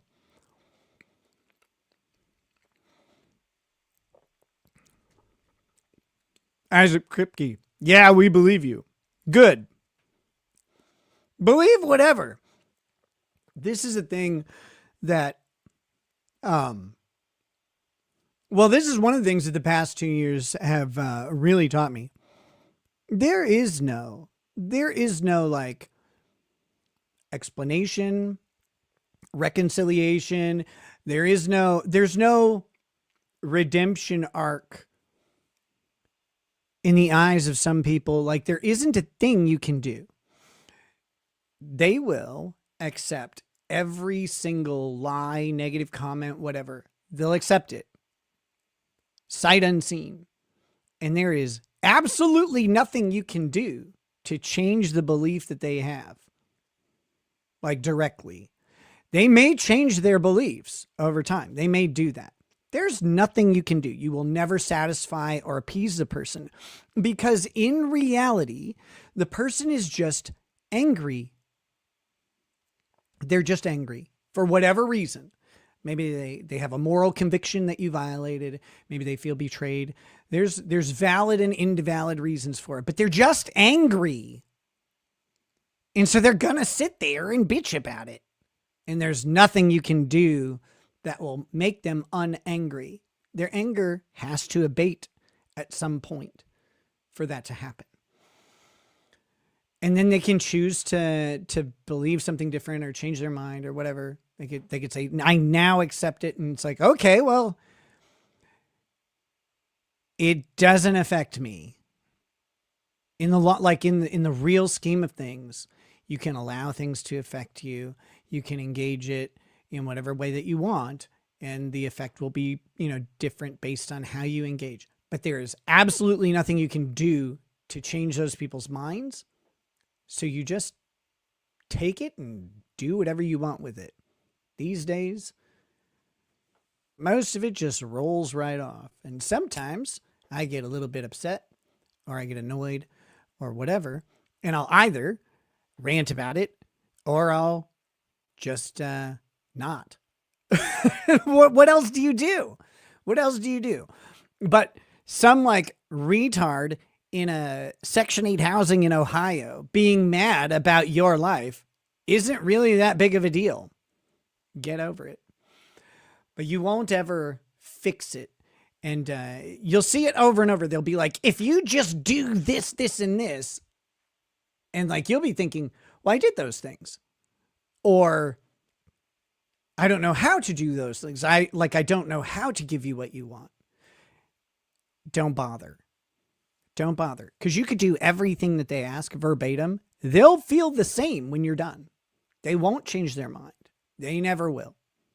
Their mind has to, not because of you. Their mind can only be changed by themselves, typically with time. What are your thoughts on the biggest retard on the internet, Candace Owens? I don't think about Candace Owens much. Candace Owens is, she is, she's something. I don't get it. I've never been the biggest fan of hers. I laughed really hard when Crowder rejected the Daily Wire contract, and Candace Owens, we watched her in real time realize that while she was talking about how great her contract negotiations with Daily Wire went because she went in and just accepted the first thing they offered her. And when she realized that everybody else actually negotiated and got a better deal, that was funny. That was really funny. But when Candace Owens realized she wasn't the smartest person in the room, she was the dumbest person in the room.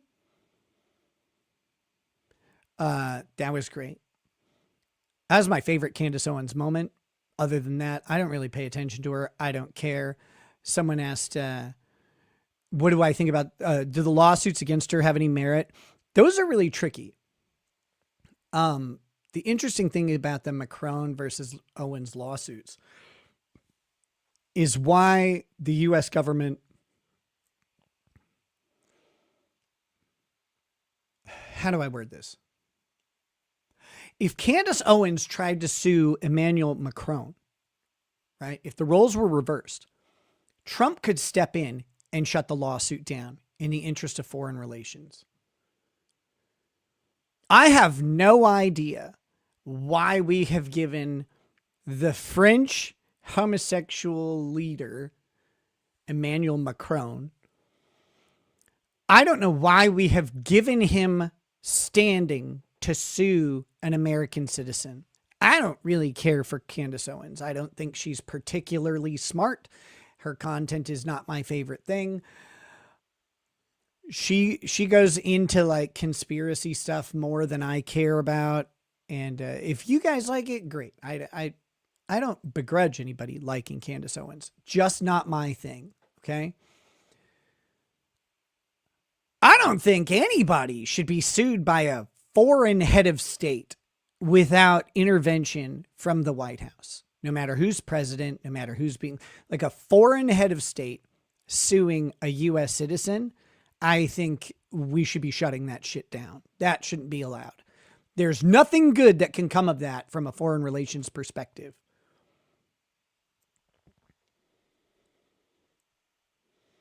And I just don't know why on earth we're allowing this lawsuit to go forward.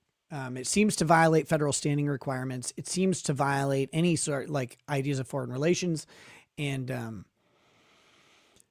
I don't know why this would happen. I'm not aware of any other time that a foreign head of state has been allowed to sue a United States citizen. I'm not aware of it. I did a cursory glance. I didn't do the deepest dive ever because it's not that big of a question. But when I looked, I couldn't find anything.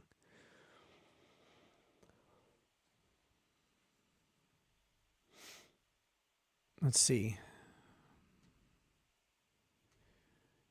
Jay-Z says real friends walk in when the rest walk out. 100%. Member for 6 months. Thank you. Thank you, Jay-Z 41. Let's see.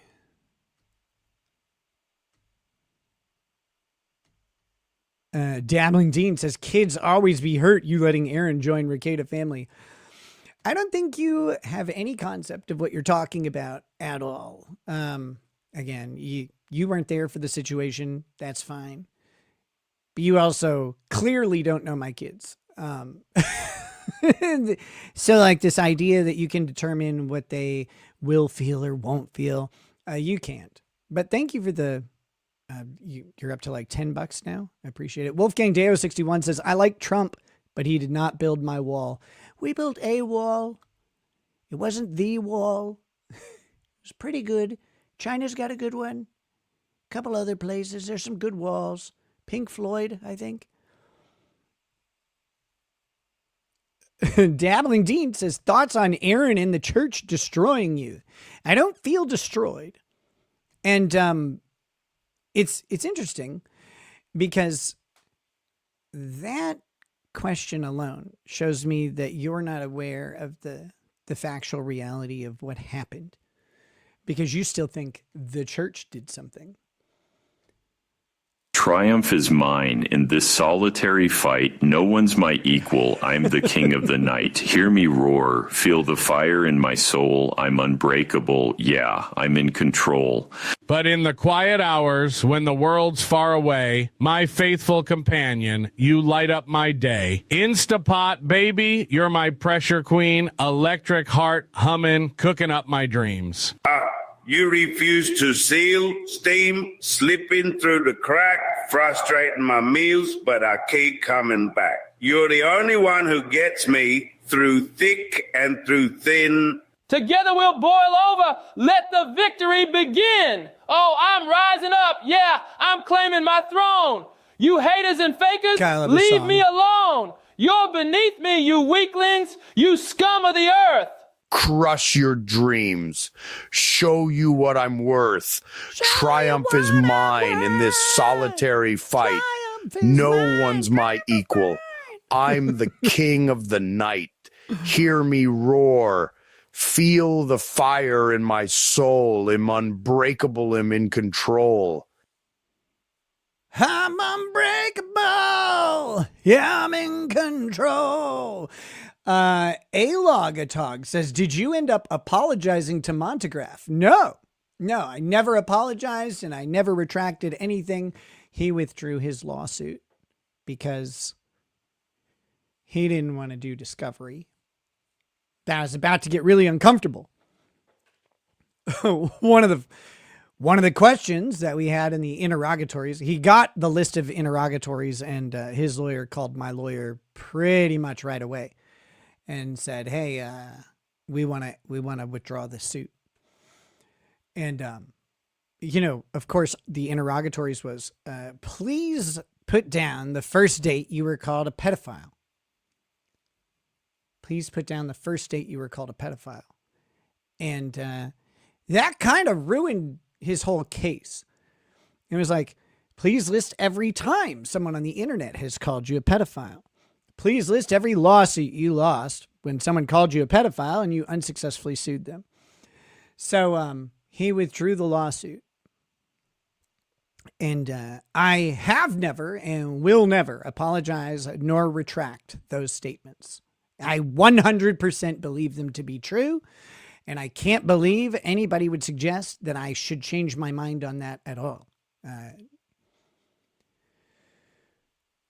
Digital Boone says, what if we just lurk a teensy-weensy bit on the farms? It's like a car wreck. Oh, I don't begrudge people who go on the farms. I don't begrudge people who have memberships on the farms. I think they're funny. Like when they talk about stuff as if, and I'm generalizing. Obviously, there's some people on the farms who probably are like relatively normal, have something. But as a collective, the averages are skewed a couple standard deviations down from the short bus.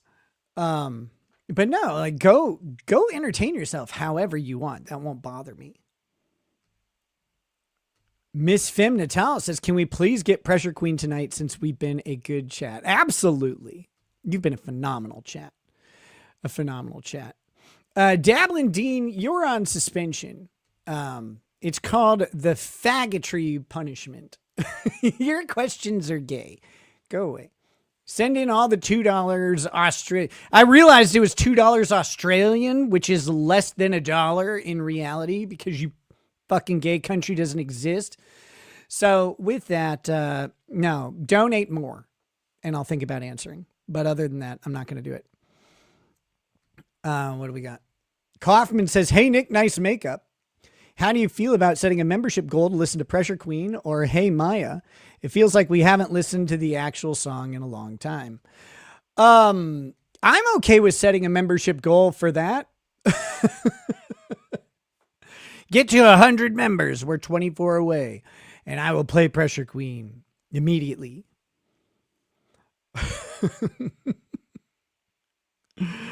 Oh my gosh.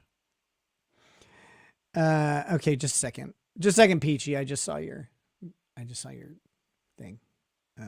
Hold on. What is going on here?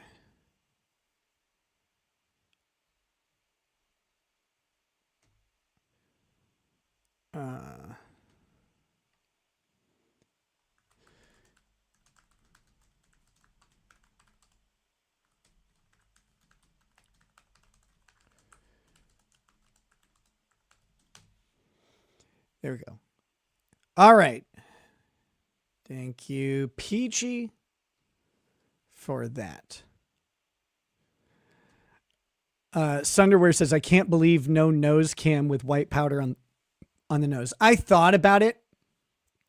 I legitimately was like, oh, it'd be funny if I like turned off my camera a whole bunch and came back with like white stuff on there. But then I was like, I might get my house raided again. Like, because they just won't care that it's a joke. They'll be like, wow, he's disguising his joke, or some crazy shit like that. Holy shit. We got Kaufman 9221, 10 gifted memberships. Say hello to DC, 5 gifted memberships. That puts us at, 91, right? That's 91. Holy shit. That puts us 9 away from an instant Pressure Queen play. So there we go. Thank you guys. You guys have been amazing tonight, of course. Isaac says, don't let the system break you, Ricada. I'm unbreakable. I'm in control. I won't. Oh my goodness. There it is. Right there. Edith Medic comes through. 10 more gifted members. Dino Mom Tiffany, 5 more gifted members. Oh my God. The dicks are flowing tonight. It's amazing. It's amazing. Life in general. 5 gifted memberships as well. All right. The promise has been made. The promise has been made, and we are absolutely going to play some Pressure Queen. Let me get it pulled up over here.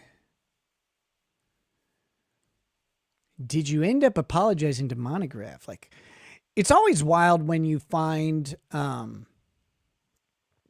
that people like don't know the resolution of something, because you know, in my head, you guys watch every single show. In my head, you guys watch every single show. You remember everything that happens. I know this is crazy because I forget most of the shows.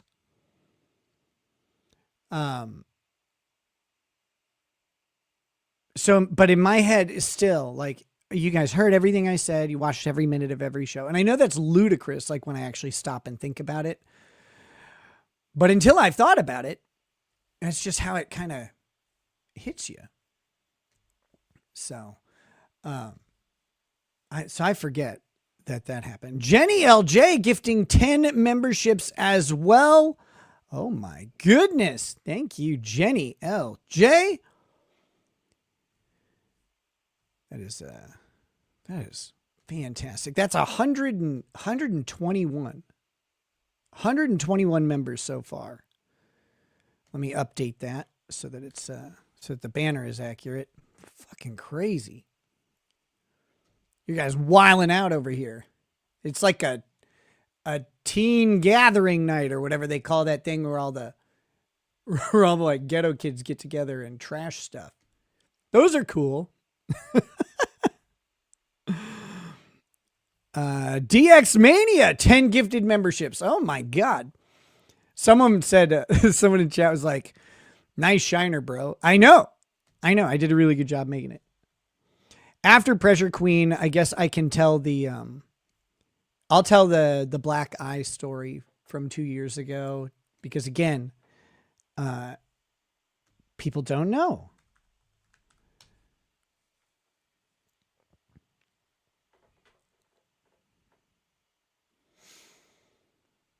All right, here we go. Library. We have Pressure Queen. Where is it?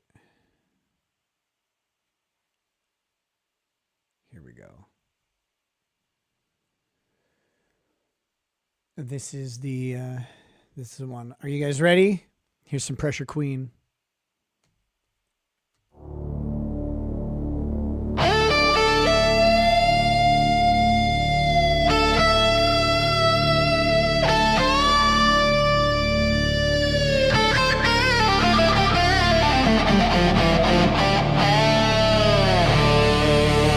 Sasha, I remember telling it. A bunch of people don't remember it. So, too bad. Get over it. You're a wet brain junkie. At least I have a brain. You're a no-brain faggot.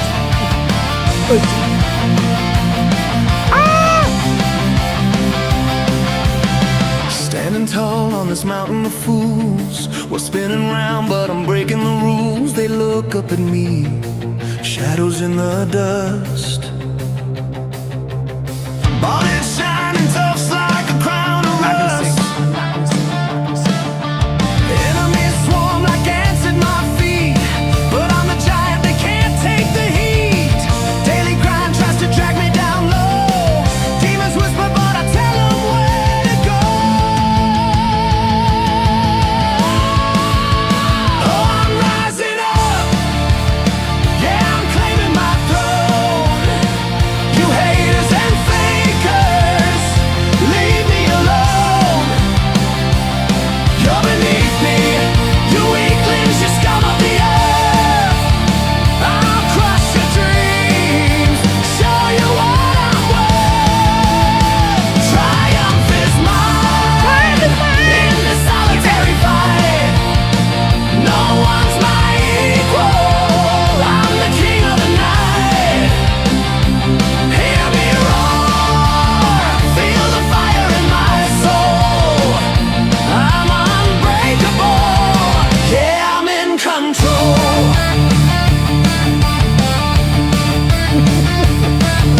Alone in the shadows, no one by my side. Fending off darkness with nothing to hide. Resent every sunrise, the battles I face. But I push through the pain, keep up the pace. They plot and they scheme, but I'm steps ahead. Tower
far away.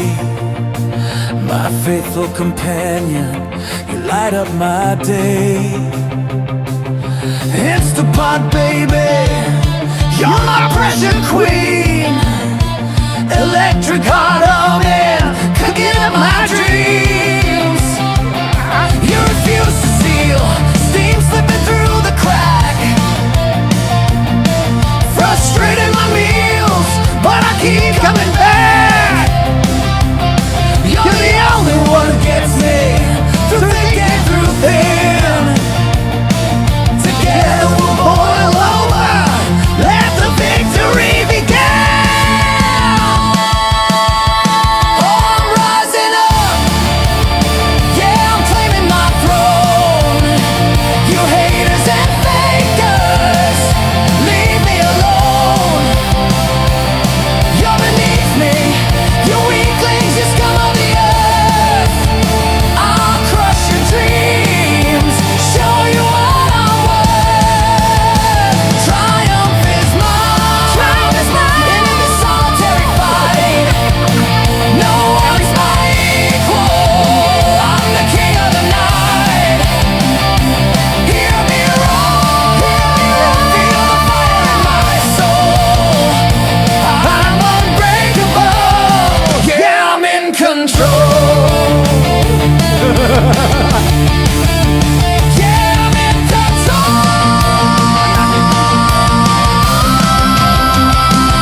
God, whoever.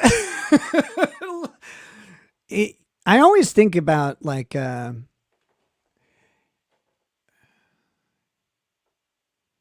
we'll get religious here. If you believe in omnipotence and omniscience, right? Like two of the characteristics of God, that he's all knowing, past, present, future, and he's all powerful.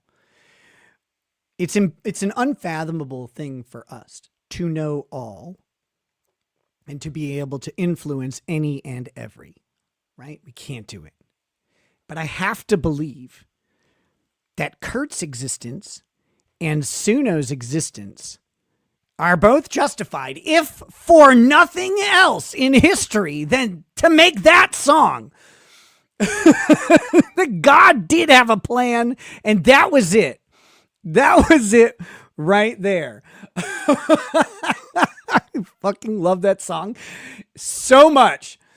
Not Moose says, okay, what's the elevator pitch of what happened 2 years ago? Remember you from Rittenhouse, but that's all I recall. Okay, well, 2 years ago, I was arrested because I had a bunch of drugs, and it was a giant mess. That's the shortest version of the story. I had a bunch of drugs, and it was a giant mess, and my life was in a really bad place. And that's just that's how things worked out. Long story short, say hello to DC says, I think we need a crock pot with crown emote for Pressure Queen. That's probably true. I need to figure out how to do emotes. Ryan always did them, and he's great at stuff, but like, I don't know how to do it. I can ask Ryan to do it, I guess. Check Glass says, Nick, pass the spliff and give me back my shirt when you're done. 2 months of memberships. Thank you. Thank you. That's what the farm said about your house, that it was a giant mess. They did. And my house was absolutely a mess. We have 5 kids. And 9 a.m. is not the ideal time to have a police raid. Not everything has done, like, weren't expecting company. But the level of messiness has been a bit overstated. But what do you do? Miss Femnatel says, that song hit so hard. Thank you for blessing us with Pressure Queen. You're welcome. And for those of you who are here, are not familiar with Pressure Queen, that is a song that we wrote. That is a song like we wrote on the show using AI, of course. And then we also had a different AI create the song for us. I'm not a musician. So I can't make that. I wish I could. Someday maybe I'll learn an instrument. I would love to. But I had started to practice piano. I'd started to do daily piano practices and stuff. And then I started live streaming. This is like 8 years ago. It's like, holy shit. So, but that song is about uncivil law. Some of you may be familiar with uncivil law. And it goes by Kurt sometimes as well. And he does a cooking show from time to time called Cooking with Kurt. And he frequently uses his faithful and trusty Instapot. And so that's what that song's about. And it's so fucking epic. Is it on SoundCloud? It's not. It's on Suno. I don't know if I know that like, I think Spotify went through and removed like a bunch of AI songs and stuff like that. I don't know the rules about putting an AI song up on the playlist. But it's on Suno. I'll have to look into it and see.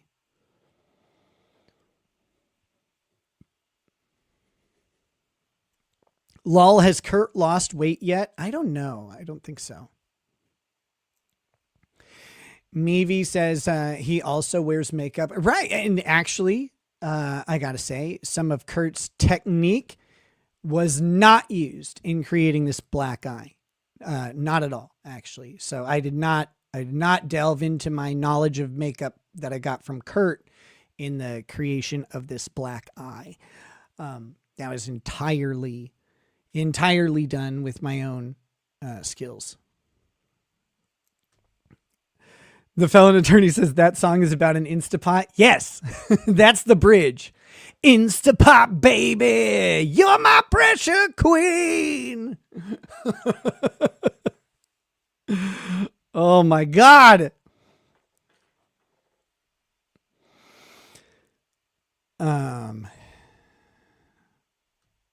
Suno has a video generator, but it's just lyrics and it sucks so bad. Yeah.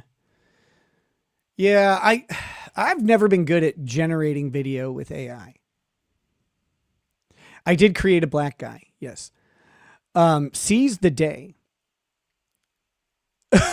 See, I didn't even realize it was a reference 2 years ago. I legit thought someone decked you. I'll pull it up again just so people can see, because, like I said, not everybody remembers everything. Here you go. Here's my mugshot from 2 years ago.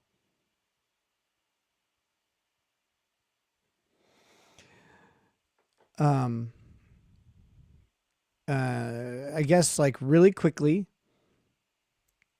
I can tell the story of that black eye, the real black eye that I had 2 years ago. It goes like this. So on May 21st, 2024, I had a live stream that was an abject disaster. Remind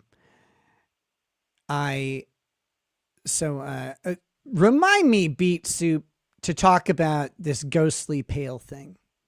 I am pale, generally speaking, so that's almost true. But I'll address it because I have to address it for the sake of other people than me. I couldn't ask for a much better mugshot than that. It reminds me of Raising Arizona. Nick Cage cracks me up. Every time I look at it, I'm like, God, that is kind of funny though, All right, so on May 21st of 2024, I had a really bad live stream. During the stream, drank around, I think I counted 20 shots of whiskey. And that was in like the first hour and a half. 20 shots of whiskey. And the other thing, I was already on Molly that night. I was on a lot of Molly. I think by that point in the night, I was at 180 milligrams of Molly, which is 3 women's doses of Molly. How about that? So I was on but about somewhere just around 2 doses for someone my size, but a decent amount of Molly. I was in a very bad mood because I had just lost actually in my appeal against the decision to just like the judge not dismissing the Montegraph suit. That pissed me off. I was really, really angry. So I was having a bad day, and I should not have streamed that day. I should not have streamed that day at all.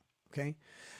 But I did, because I was mad, and I was like, I'm going to go talk to my peoples. Right. But, I'd had 3 drinks already, and then I had 20 drinks on the show. I was on a lot of Molly. Like I said, I think I was at 180 milligrams of Molly. And then, both before the show and during the show, I did cocaine. So, this is the source of why I was arrested, or why they justified the warrant to search my house. All right. So this all happened. There's nothing I can do about it now. At one point during that live stream, I turned the camera off, I think to talk to someone or something. And I came back on, and you have to understand, I was blackout drunk at this point, and I really don't remember most of this. All right. And some of this I've kind of put together. I came back, and there was something on my nose. The cops said they believed it was cocaine. I don't, for several reasons. I was doing cocaine, but that is not the break that I took to go do cocaine. It was a different break, and I typically did not keep it in my office because I didn't want to be tempted to do cocaine during a show, like on camera. What if you turn your camera off or whatever, but you forget to turn your mic off or something, right? And you're like, you don't want to do that. So I typically did not keep cocaine in my office. I have no idea what was on my nose. I don't know. It could have been cocaine. I still don't think it was, just because I didn't keep it in my office. But that being said, it could have been. I don't remember that night very well. So I'm willing to accept it. This doesn't really matter. But anyway, so they used that. So that happened. The stream got really, really insane by the end of it. I was, I was barely staying awake. I was on the verge of passing out the entire time, etc. This is all just setting up why I had a black eye.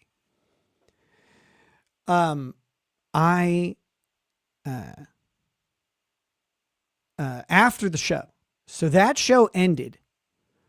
That show ended, and as one does, I went upstairs. Like the conservative thought says, you might have made an exception. I might have. Funny thing, I don't know why it's funny, but it was funny. To get ready for some of the stuff with the cases, I had to review the body cam footage. There's like 9 videos, and they're all like an hour to 2 hours each or whatever. And so I got to watch all the different searches that they did and everything. And one of them is when they searched my office. Okay, so Gina says, Nick, you were gone for 45 minutes. Yes, that is when I did cocaine. I went upstairs and did it. If I'm not mistaken, there were 2 people there, by the way, who I'm pretty sure would have checked my nose to make sure before I went back down to my show. But if I'm not mistaken, the break where I came back with something on my nose was not the 45-minute break. It was after that. It was subsequent to the 45-minute break. And it was very short, less than a minute, I thought. But I don't know. I haven't gone back and looked at this. But anyway, that stream ended. That disaster was over. As one does, I went upstairs to my bathroom. And there were 2 people who were with me. And I said, I'm not ready to go to bed yet, because I was thinking logically at the time. And I said, I want I'm going to do some Coke. I'm going to do some Coke. And do either of you want any? Lady Racket said, no, I don't want any. The other person there said, yeah, I would have some. And I'm like, well, I will go ahead and prepare a line of Coke for each of us. How delightful. Sounds like a blast. So, I pour 2 relatively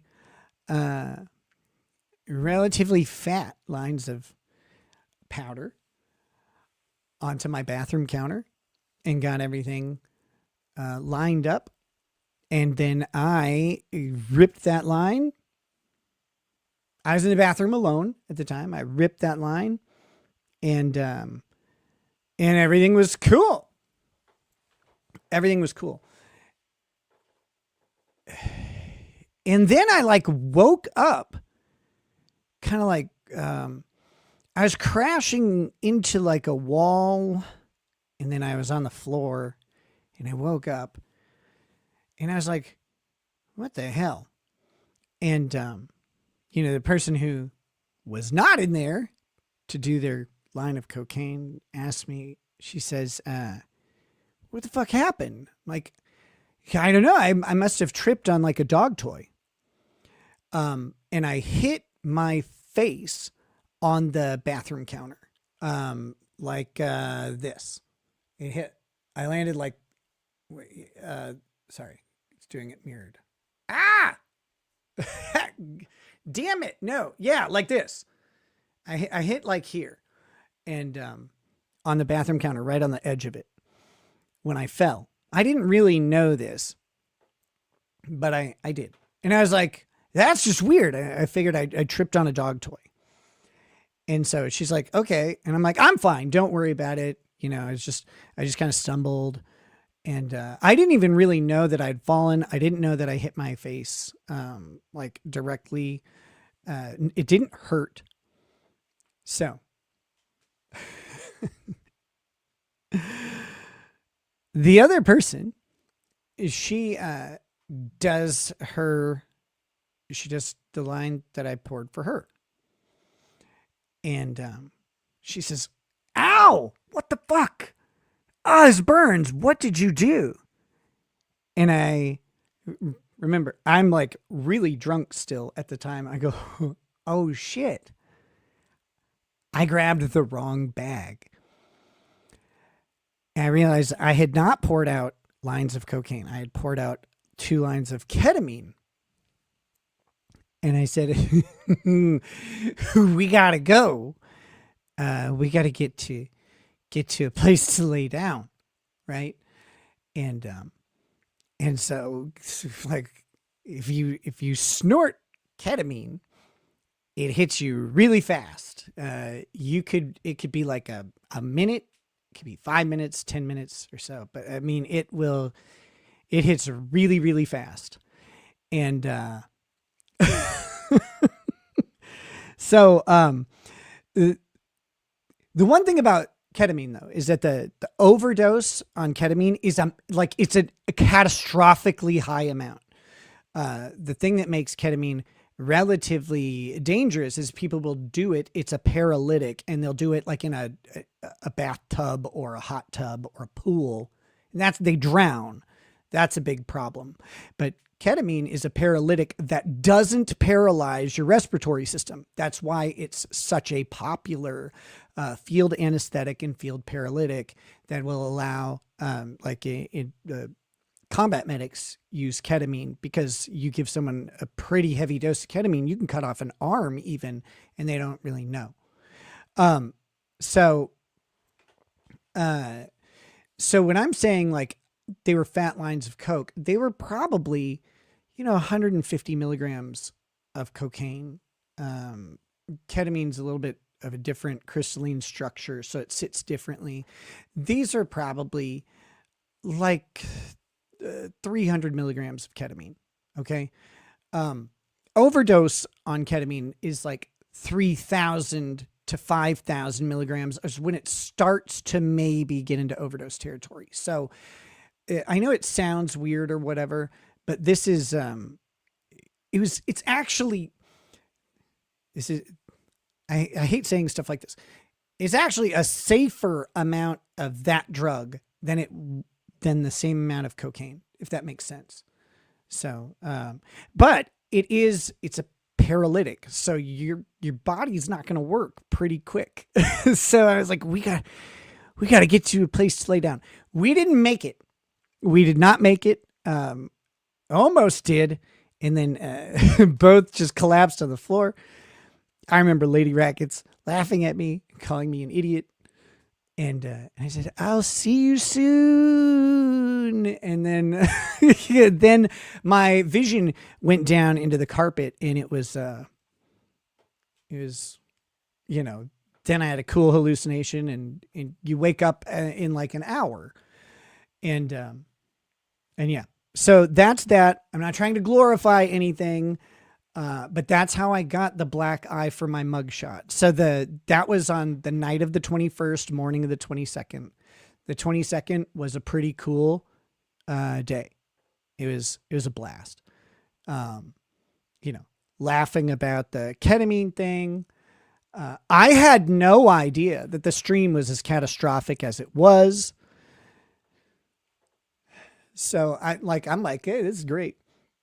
And then I got people messaging me like, bro, what was going on in that stream? I'm like, nothing. I just got drunk. Like, I get drunk all the time. Who cares? Oh my God. Then they're like, no, dude, you need to go watch it. And like, I started skimming through it. I'm like, well, this is bad. So I took it down. But the rest of the day was awesome. And then the next morning was when we were raided by the cops, and, they battering rammed the door in and everything. That was bad. That was a pretty bad thing. But, the black eye that I had was because I accidentally poured out ketamine instead of Coke, and, it hit me, and like, I fell and hit my face. This is what happened. Oh yeah. Incidentally, so the problem is the bags weren't labeled. And ketamine and cocaine, like if you look really closely at them, they look very different. But at a glance, they're both, white powders. So incidentally, we labeled the cocaine bags with C's, and the ketamine bag had KKK on it. Because one, racism is always funny, and two, wanted to be very clear that this was not a bag of cocaine. So that's why I had a black eye 2 years ago when I was arrested. And okay, so to address the whatchamacallit, thanks, PG. To address I was super pale. I am and was pale. But that camera and the lighting in the jail is brutal.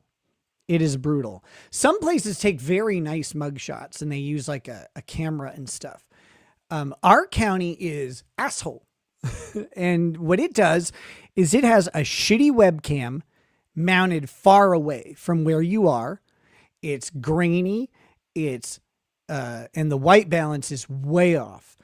And, they took it out, but I'm pretty sure behind me was actually just a white wall. I think they replaced the background, but maybe they had you stand in front of a thing. But either way, there's really bright lights, shining, like down and at you. And there's just a shitty webcam, and they don't tell you that they're taking the picture. They video you, and then they pick a screen grab. So they video you, and then they choose the screen grab, the frame from the video to be your mugshot, which you got to think about how much of an asshole that makes them. Because if there's a bad mugshot, that's probably because they chose that on purpose. But, so yeah, the two ladies who are arrested with me at the time get criticism over their mugshots. And it's like, that's not fair. You know, if they had been arrested in Florida or something, they probably would have gotten much better lighting.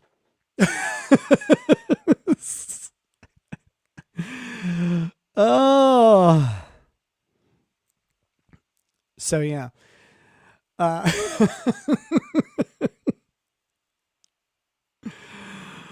Oh, yeah. The Mockery says they character assassinate you before trial. Neat. Yeah. Oh, yeah. Dude, a whole bunch of wild shit happened in our case. The CPS report, for example, that was the other part of the warrant, which was illegal, by the way. It was illegal for them to use that in the warrant. Anyway, but the CPS report, God, some stuff just really pisses me off. The CPS report. All right. When I got the CPS report in Discovery, it's all the names in it are redacted. That's the law about a CPS report. The report's anonymous. You're never supposed to know. Okay. When we were arrested, that report, unredacted, the first page of it, with the names of the people reporting us, some of the people reporting us, was posted on Twitter. The only person who could do that is someone from the Candido County Sheriff's Department. They were the only people who had that warrant request at the time.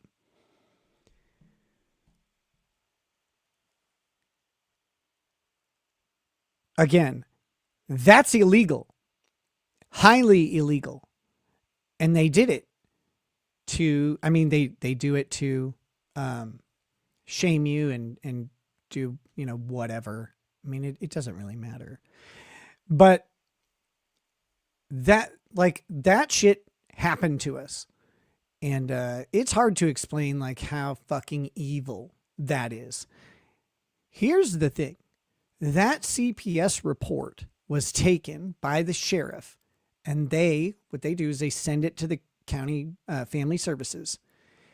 Family services sent a letter back to the sheriff that said, even if all of this is true, none of it amounts to abuse or neglect under the statute. This is not sufficient to investigate.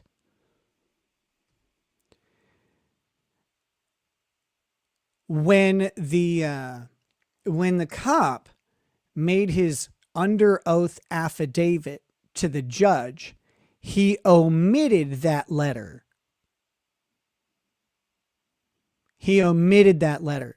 And he put in his warrant request that he was searching for evidence of criminal child abuse and neglect. even though that letter said none of this would be criminal.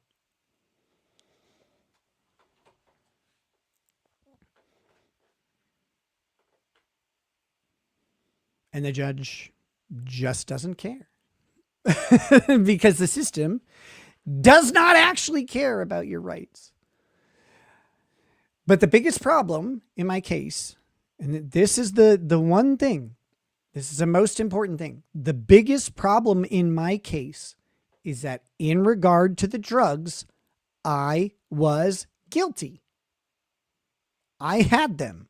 I possessed, I possessed the drugs. So that's the biggest problem in my case. And I can bitch about a whole bunch of shit that happened to us and quirks of our case or quirks of the system in general. But at the end of the day, I had the stuff. I had it. And that was my fault.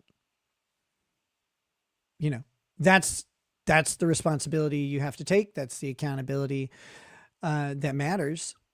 It's the only thing you can do. And we fought on the warrant.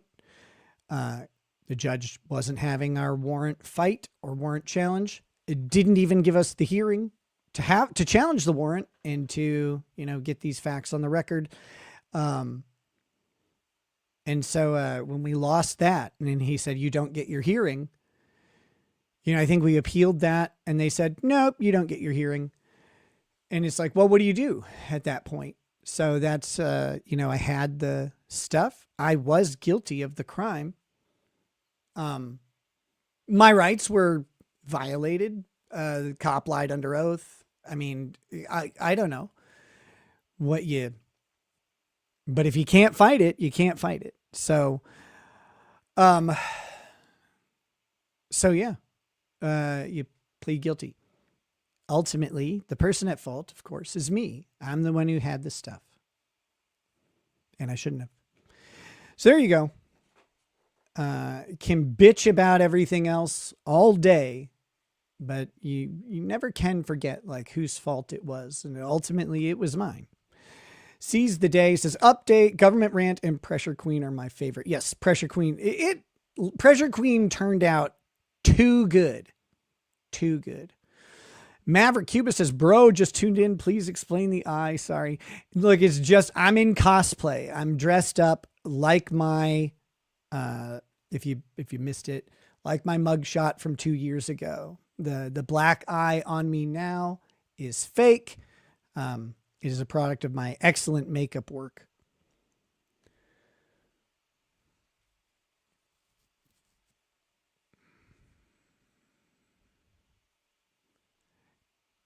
Peachy, you going to, Peachy says, have fun. Congrats on being arrested 2 years ago.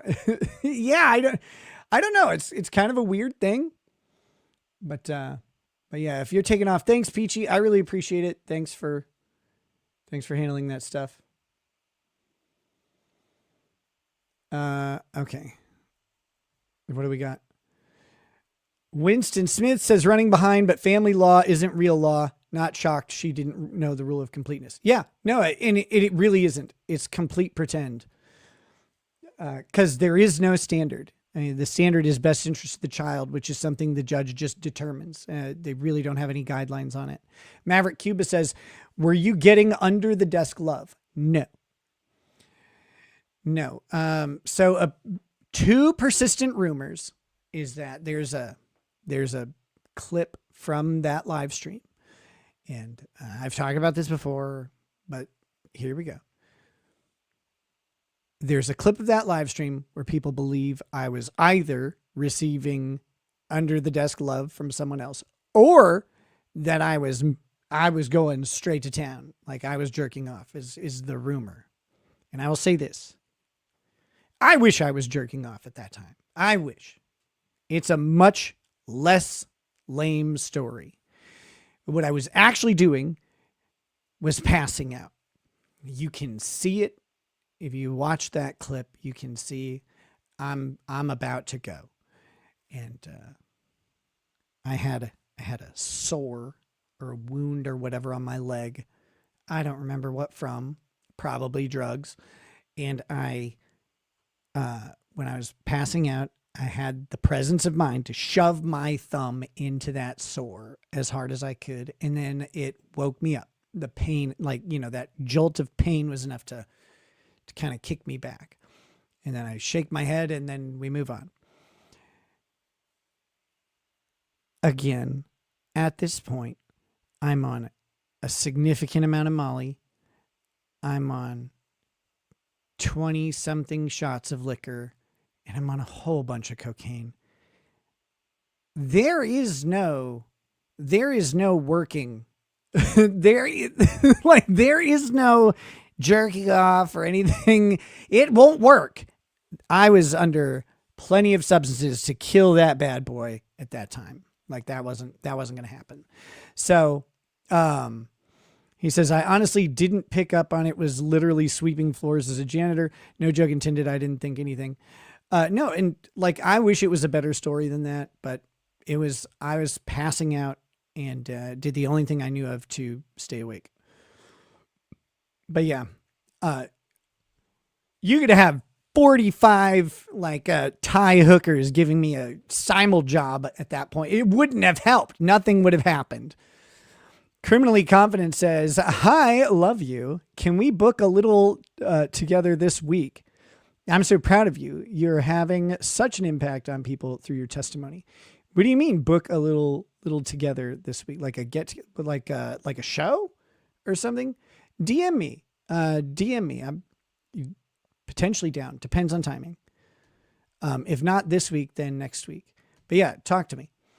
Maverick Cuba says, we all make mistakes. I'm about to make Instapot Cajun jambalaya. I've had about 10 shots today. By the way, not a dog toy, a sex toy. Don't lie. Wait, what?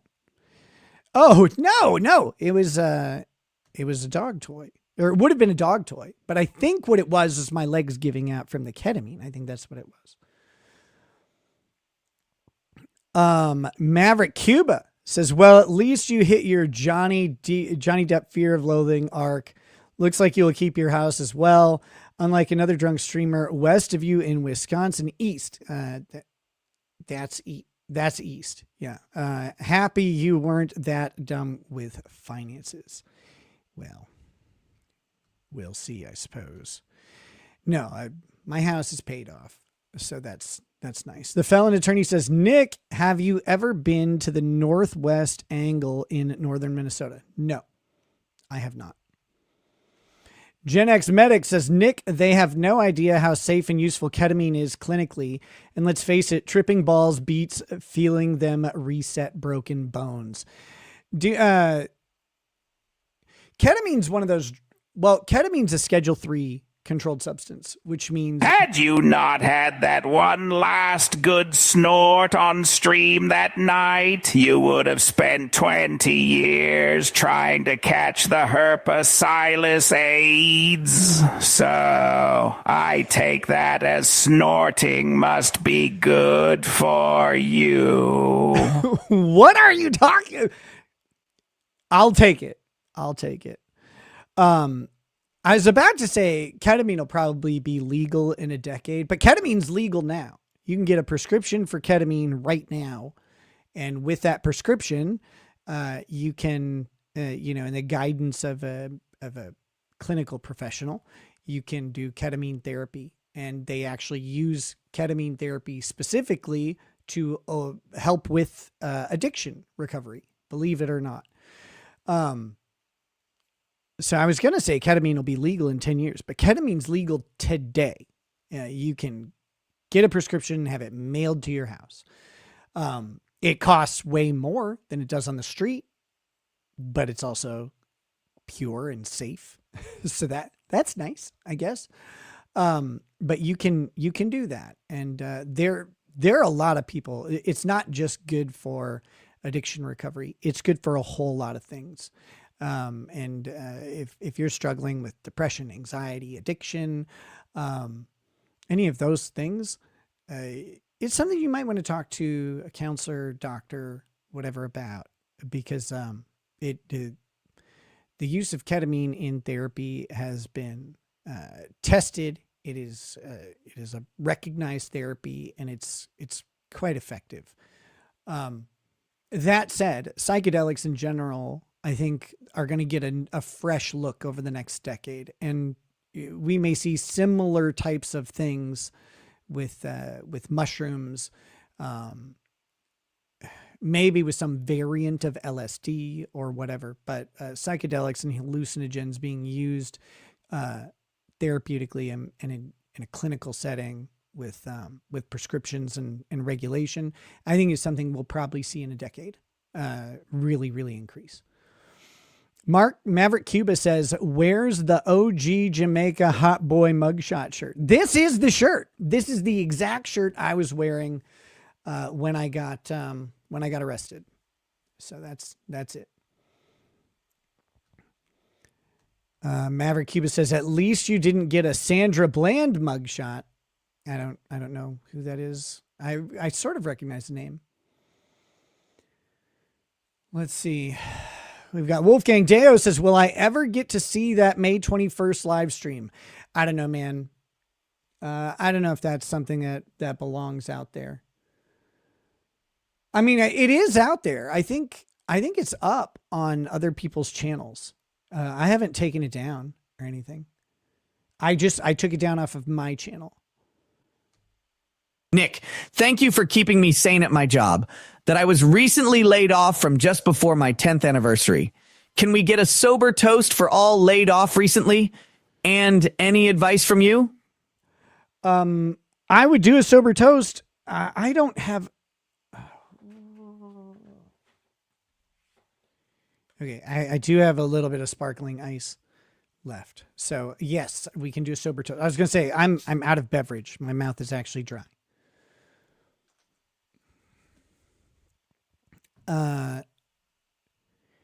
To all those laid off, fired, let go, replaced, removed, and reevaluated. To all of those experiencing job loss and unemployment,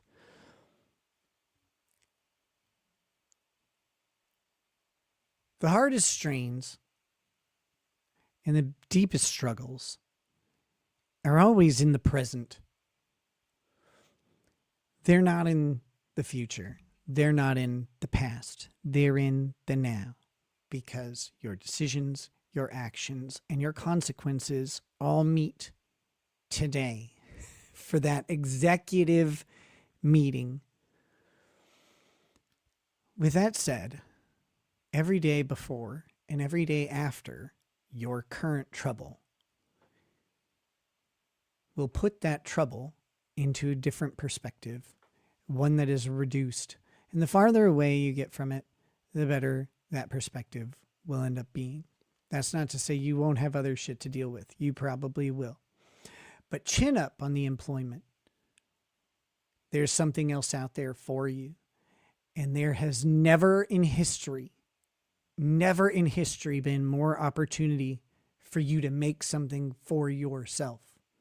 More tools, opportunities, money, access, all of that now is better than it's ever been. So go and decide. You can let someone else determine your value all you want. Get a good job, take that opportunity, get those experiences, whatever you need from it. Or go build your own thing, a thing that no one can fathom right now. But the moment they see it, they'll get it and they'll buy it and they'll stick around. Go do whichever one you need to do. And that's going to change at various points in your life. But man, imagine if you were laid off in a different time when there was no opportunity to make anything of yourself and you were always at the mercy of someone else. That was just a couple decades ago. Now, man, go and make it. Cheers to you. Chin up. I know it sucks now, but it won't suck soon. Go get them.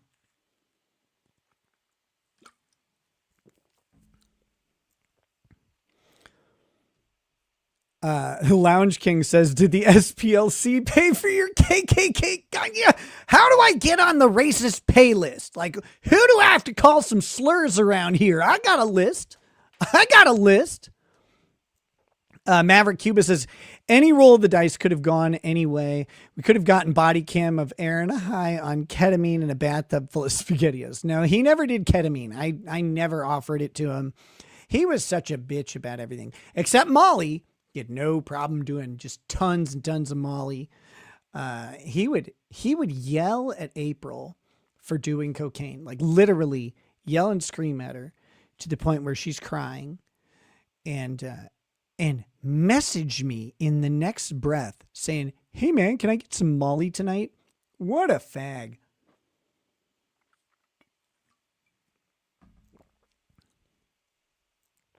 Oh God, what a loser. Jenny LJ says, all in all, Nick, glad you're doing well and spending time with us. Thanks. Me too. I spent too much time without you guys. That was the worst. Let's see. What do we got? Oh shit.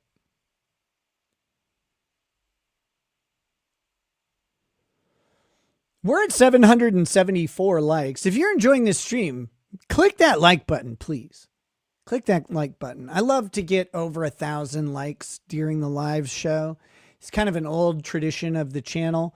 And I would like to get back to that tradition, to that being a reliable thing where we would get 1,000 likes during the show.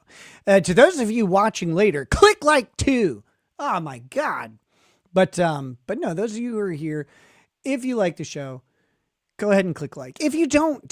Like, I don't, whatever. I'm not trying to make you compromise on your very important principles or anything. I'm just saying it does really help. And it's wonderful, and I really appreciate it.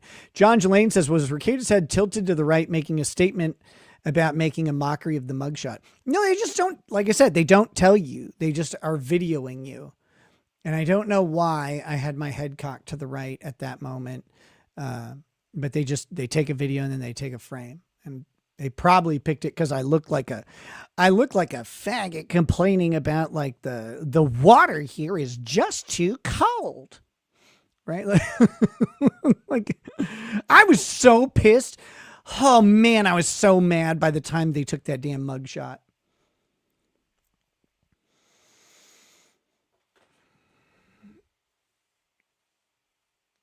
Let's see. Maverick Cuba says, sorry for the bad grammar, geography, and remembering your mugshot. Like I said, I'm drunk making Instapot shrimp jambalaya.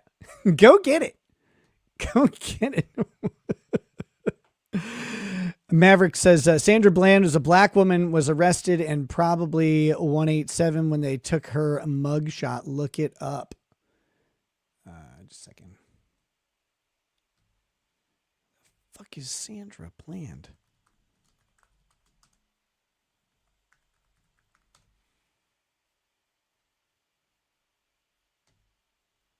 When you say so the death of Sandra Bland, she was allegedly murdered.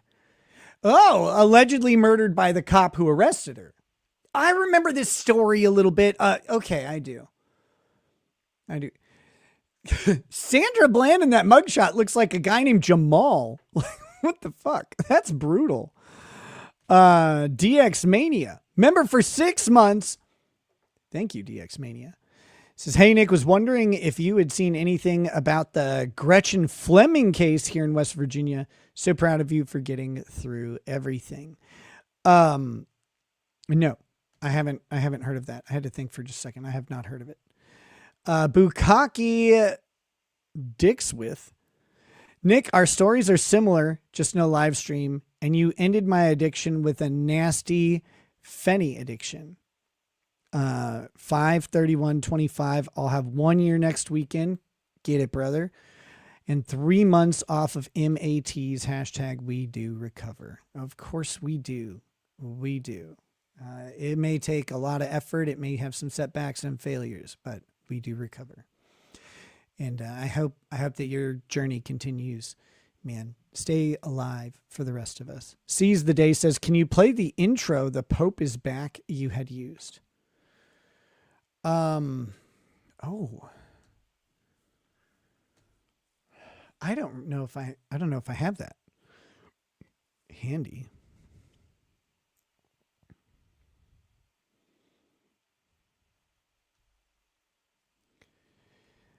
He'll wipe it off at the end of the show. Oh, are there people who don't believe that it's fake? Oh, yeah. I mean, I should ask Lady Rackets. I don't know if she's still awake. Shit. If she's awake, I could ask if she would, if she could bring me whatchamacallit. What am I trying to say? If she could bring me a makeup removing wipe.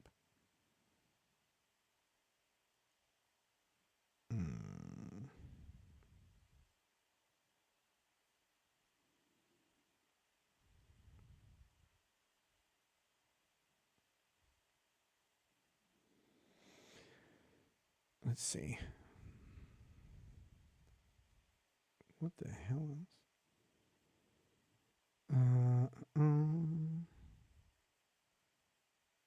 What is going on?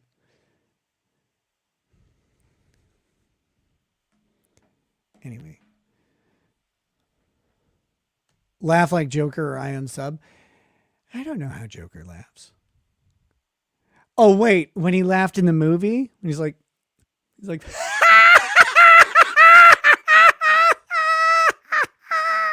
that. That joke, the Joaquin Phoenix Joker.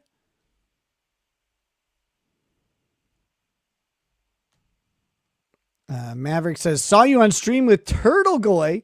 You should definitely go to Atlantic City for the weekend with him. No way anything can go sideways there. when is Turtle Boy going to Atlantic City?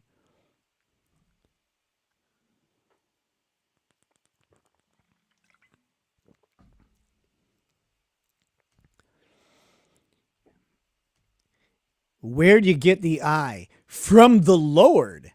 That's where I got all of my parts. No, it's fake. it's all in good fun. It's in honor of my mugshot from 2 years ago. So it occurs to me that like you can't. I remember the black eye being more pronounced because I also had to see it for the next several days. Okay, Mr. Preppery, Dawn dish soap and paper towel works too. Yeah, I know. God. Vixen, this is the problem with women. I know I could wash it off with other things, but a makeup removing wipe is something I could do easily on stream right here. That's why I mentioned the makeup removing wipe is. Say Gex. Oh, Gex. Got it.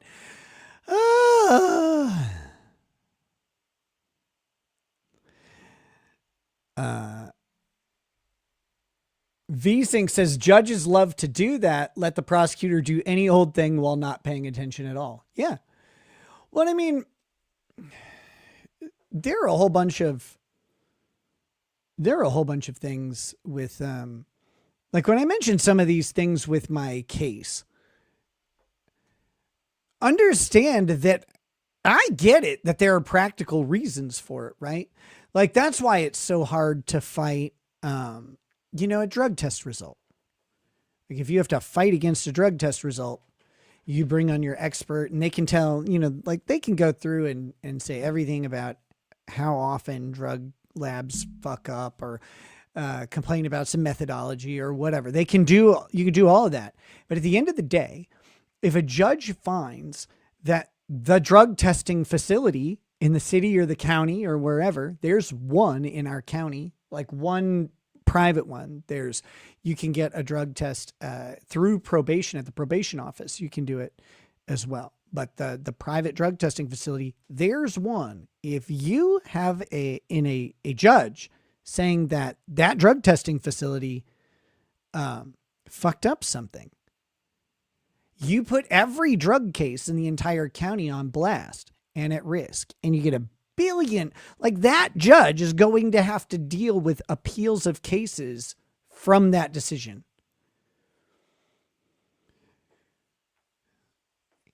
Worse, in Minnesota, there's one private lab. So there's the drug testing facilities that you go to locally. They collect the sample, but there's a lab that they send it to.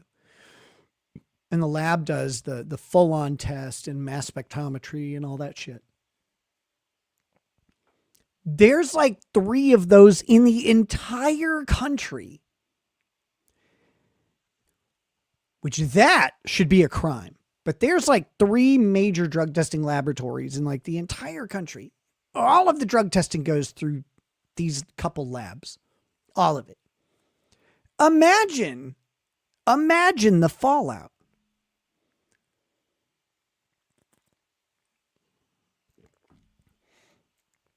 So it's like I get the practical problems behind some of this stuff, but it really is, your rights are completely subject to the court's convenience, and that isn't correct.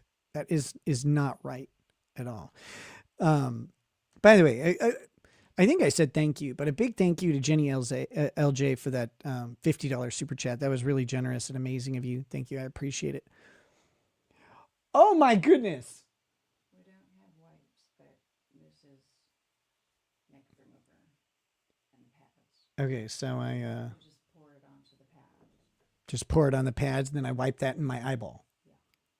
Yeah. Lady Raggers brought me some makeup remover. So when we get... I didn't know if you were still awake. Thank you. What?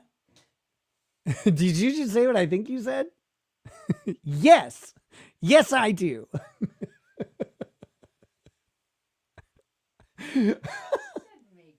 I know. I like making out with you. Oh my goodness. Let's see. Maverick Cuba says, love giving Nick some money. Hey, I like it too. Thank you. I'm not trolling. Literally loved your legal coverage and streams. They got me through a lot of long nights as a janitor. I didn't think you were trolling. Having you in my pocket while sweeping, I never knew anything was going on. Well, for a long time, I was good at kind of keeping it away. Like at first, I was good at keeping it away from streams. And then like you do it like once. Like you kind of sneak it in on a stream and it's like, oh, no one really mentioned anything. No one really noticed. Like some people might've been like, hey, what the fuck? This guy can't, like guy kind of wired up, but you can ignore that and just go, yeah, I got away with it, and then the next time it's like, oh, okay, I can do this again and again and again. And then, it creeps in. Winston Smith says your mugshot isn't bad. You got an, I don't give a fuck look. Yeah. I can't express to you how angry I was. Oh man. One thing is they didn't let me talk to Lady Rackets or April, both of whom said, we want to talk to our attorney. Now, all I wanted to do was let them know it was going to be okay, that we were probably going to have to stay overnight, but that we would get to go home. That's all I wanted to do, because I knew we would go home the next day. They didn't really know what was going on. But they charged us as co-defendants. So they said I couldn't represent them, which I'm not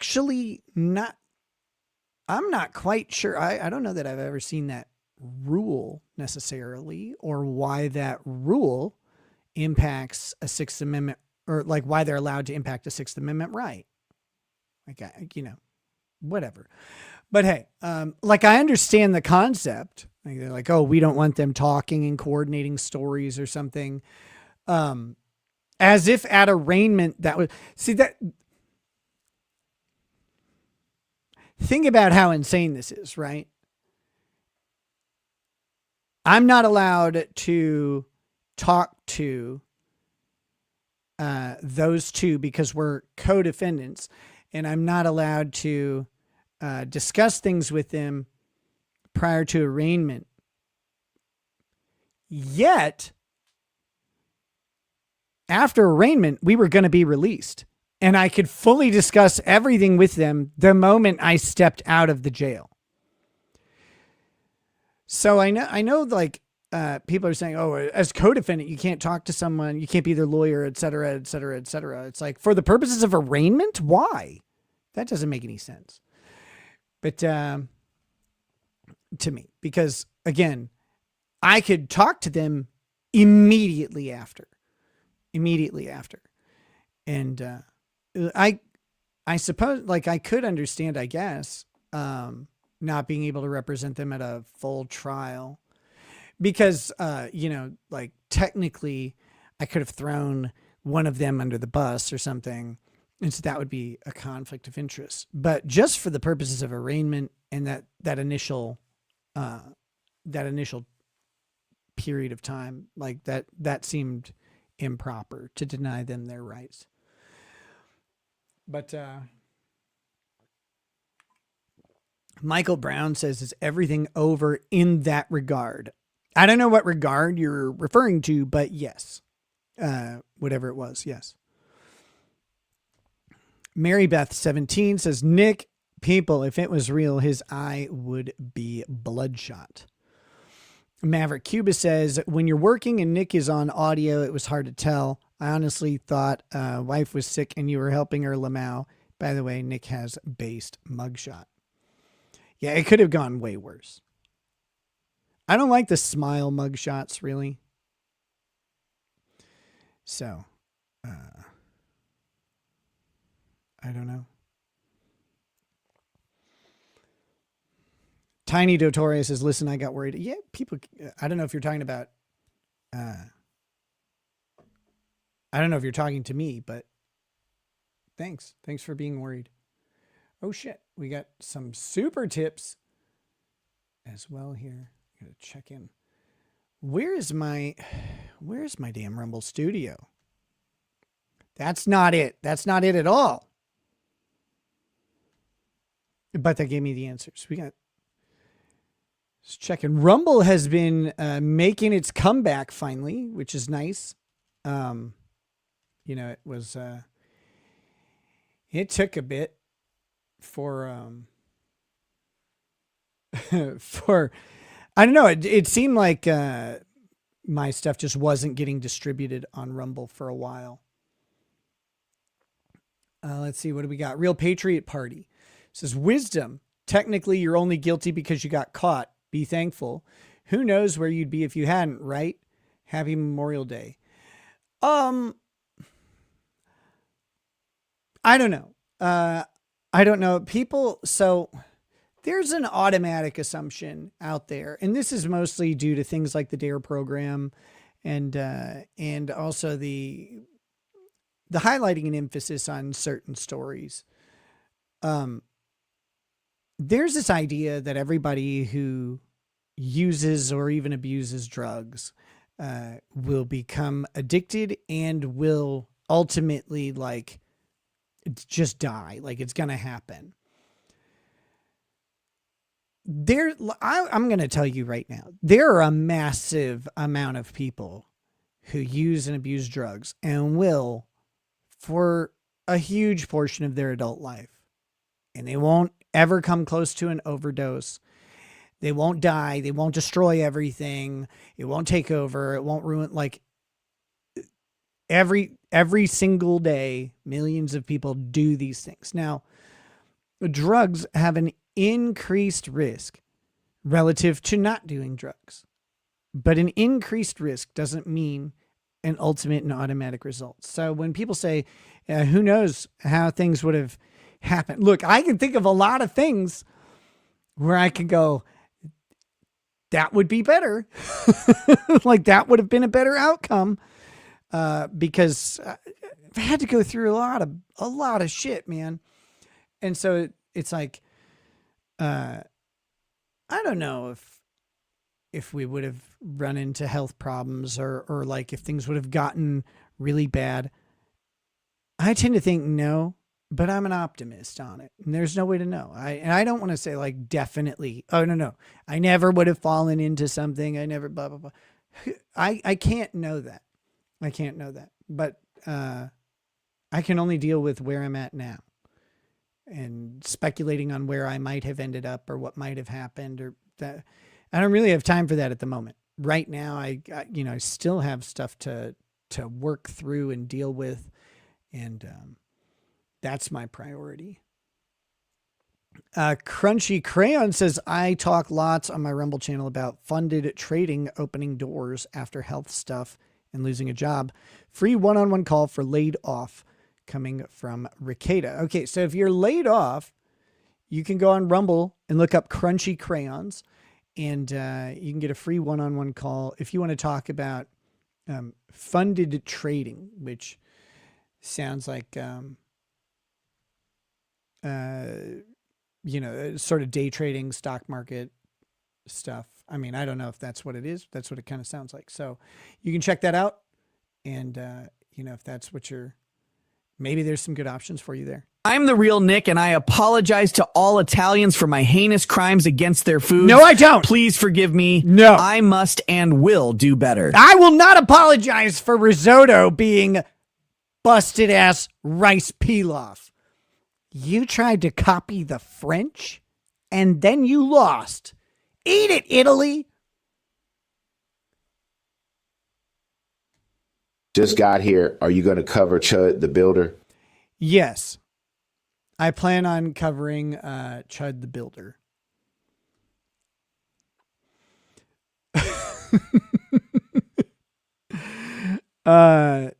Anonymous says, Nick, cops sent me the full image of your mugshot.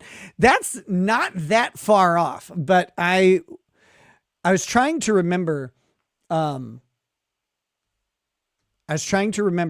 I believe I was wearing jeans.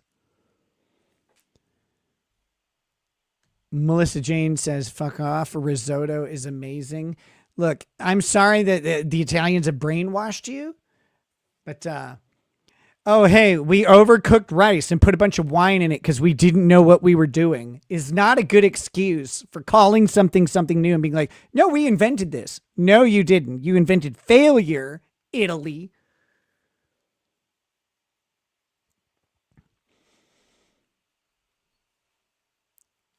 But, no, so I was trying to think and remember when my house got raided, I was driving my daughter to school. I'm 99% sure at that time I was in jeans.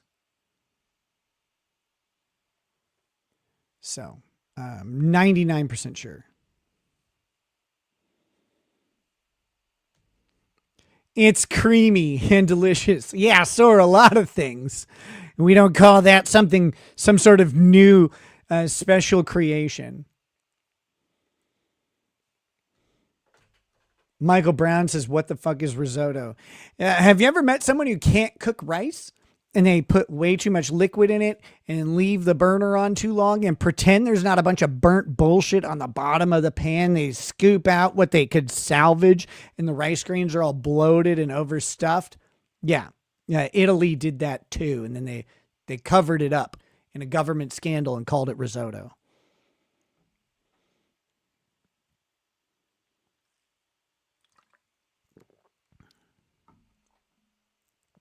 So we all know what happened.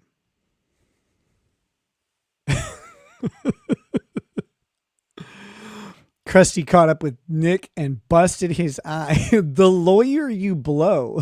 Well, you have an interesting practice, sir.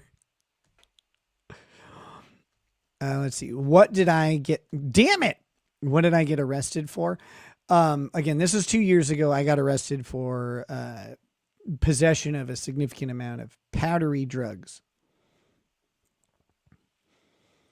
If there's a burnt bottom risotto, you're cooking it wrong. No, I wasn't saying that that risotto cooked now is a burnt bottom. I was saying the first time when they were trying to make rice pilaf and forgot about it on the stove and they're like, I don't know what to do. So they dumped wine in there and they just let it sit and fatten up. You're like, hopefully it'll get them drunk because they don't understand how wine and cooking works. And they called that risotto. That one had the burnt rice on the bottom of the pan. This is true. You can look up in the Italian archives. If you can read their backwards language, I don't know. But that's what happened with, that's how they invented risotto. It was a government conspiracy to cover up their failure to make rice pilaf because they didn't want to admit being inferior to the French.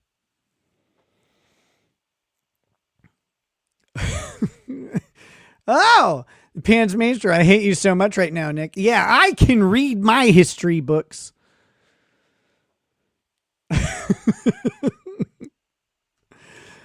Melissa Jane, that's it. I'm taking my member back. You're not the first dude to tell me that.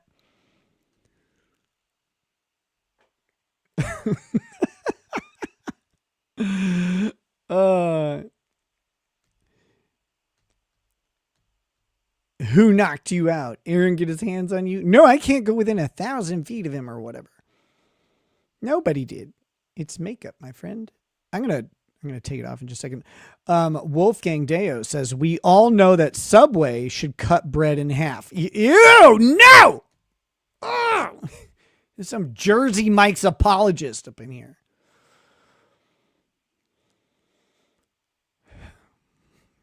Evil Gandhi says, I'm so drunk right now and Rackets is actually entertaining. There's the secret. Oh my gosh, guys, we're at 878 likes, which means we are still short of 1,000. So, that is up to you.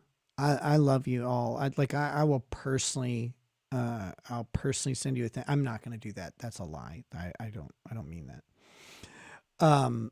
Should we watch something together? What do you want? Relatively Objective says, it's been 2 years. Have you destroyed the cursed Sonichu medallion that caused all this? No, of course not. VSync says, speaking of courts, which aren't real courts, fun thing is to be in the state where district court doesn't even have transcripts and no remedy for constant violations anyway, because appeals are de novo, so no harm. Isn't that lovely? Yeah, the infringement on your rights, that didn't harm you. Well, I think so. Wolfgang Deo says, and peanut butter should be mashed into the jelly. Ew, that's gross. Speaking of, I didn't finish my sandwich.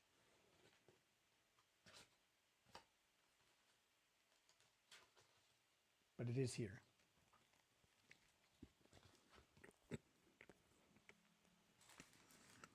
Oh, people want me to watch the most recent Kurt video.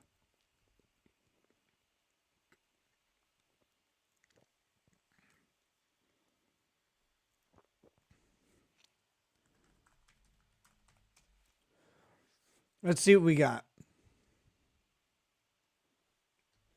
Let's see what we got. Now,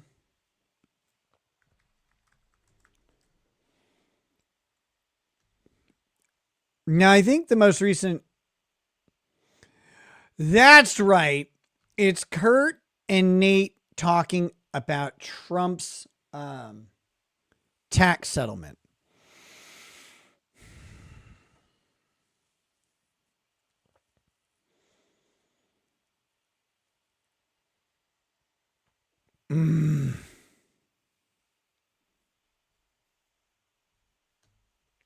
Eric Duchamp says, look at the druggie enjoying his one torta for the day. Torta? It's a sandwich. What's wrong with you?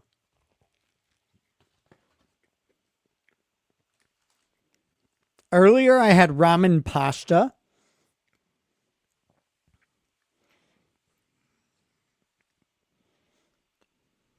Good job. Darnell Quigley has raided the stream. Welcome to Darnell and the Darnellettes.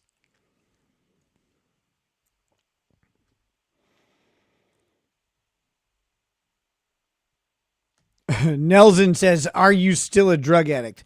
Yeah. Yes. Whichever one, yes or no, whichever one you're looking for, I'm that one. Maverick Cuba says this shrimp Jumbawamba is going down south, or is going south. Just going to add some nails to it and plug it into a battery. Leave it at a local government building. I don't recommend that course of action. Life in General says, at least tell me that Sonichi thing is in a hazmat container or something in order to protect those around you from coming into contact with it, much like your baldo and shoulders should be. It's in a jar. Yeah. It's in a jar.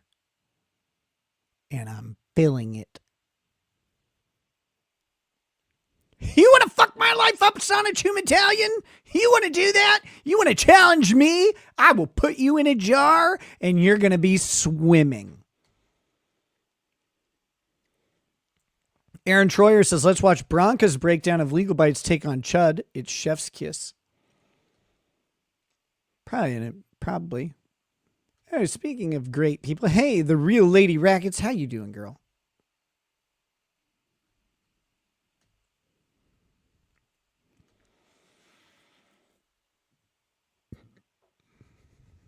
You want to watch Bronca? Maybe we should watch Bronca and I'll save Kurt for the members only show. Let's see.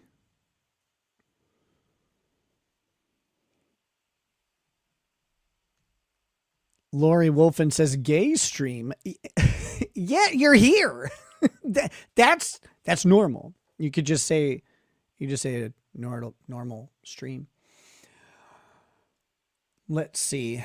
What do we got? Yeah, I could do Bronca's video. Let's take a peek at that. That sounds more fun. Because I like Bronca, and him roasting Legal Bites is gotta be funny.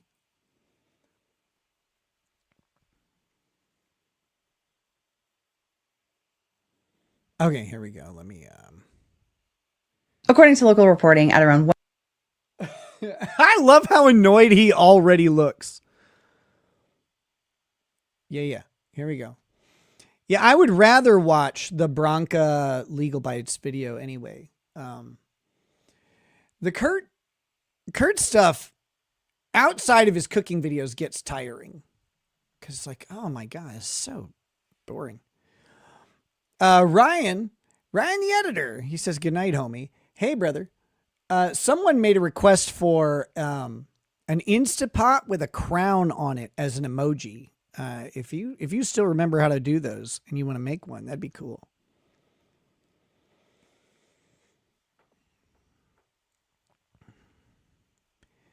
The worst part about Legal Bites now is that her videos do really well. And it's like, God, that shouldn't be true. Is this? Yeah, this is. I don't know if I like the circle better or the square. I'm putting the comments up. Big and wide. Big and wide. Oh, that's a Kate Peters chick. All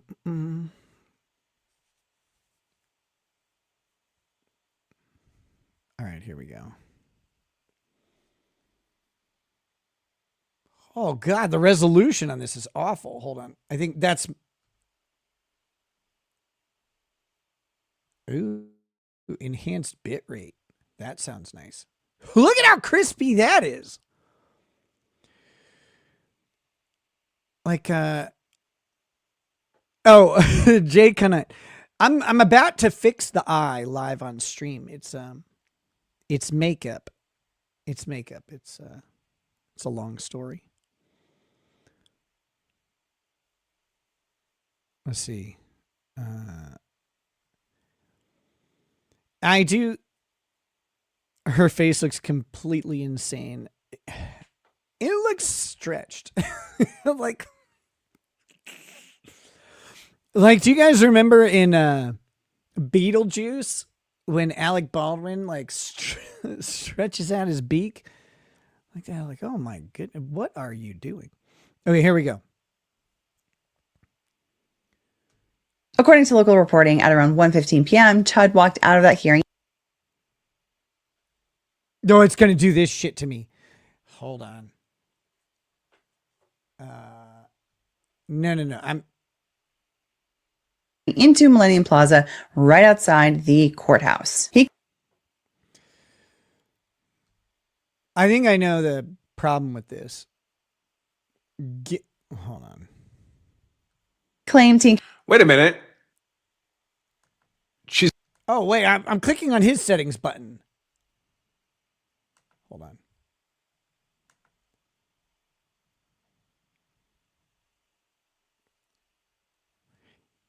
Yeah, her forehead is so large, it's taking up too much bandwidth. No. This has a lot to do with how some different programs handle memory. One of them being YouTube. So give me a second.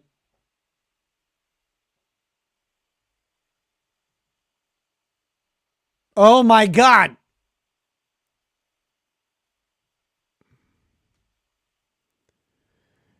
Okay, here we go. Let's do it this way. According to local reporting, at around 1:15 p.m., Chud walked out of that hearing into Millennium Plaza right outside the courthouse. He claimed he... Wait a minute. Okay. All right.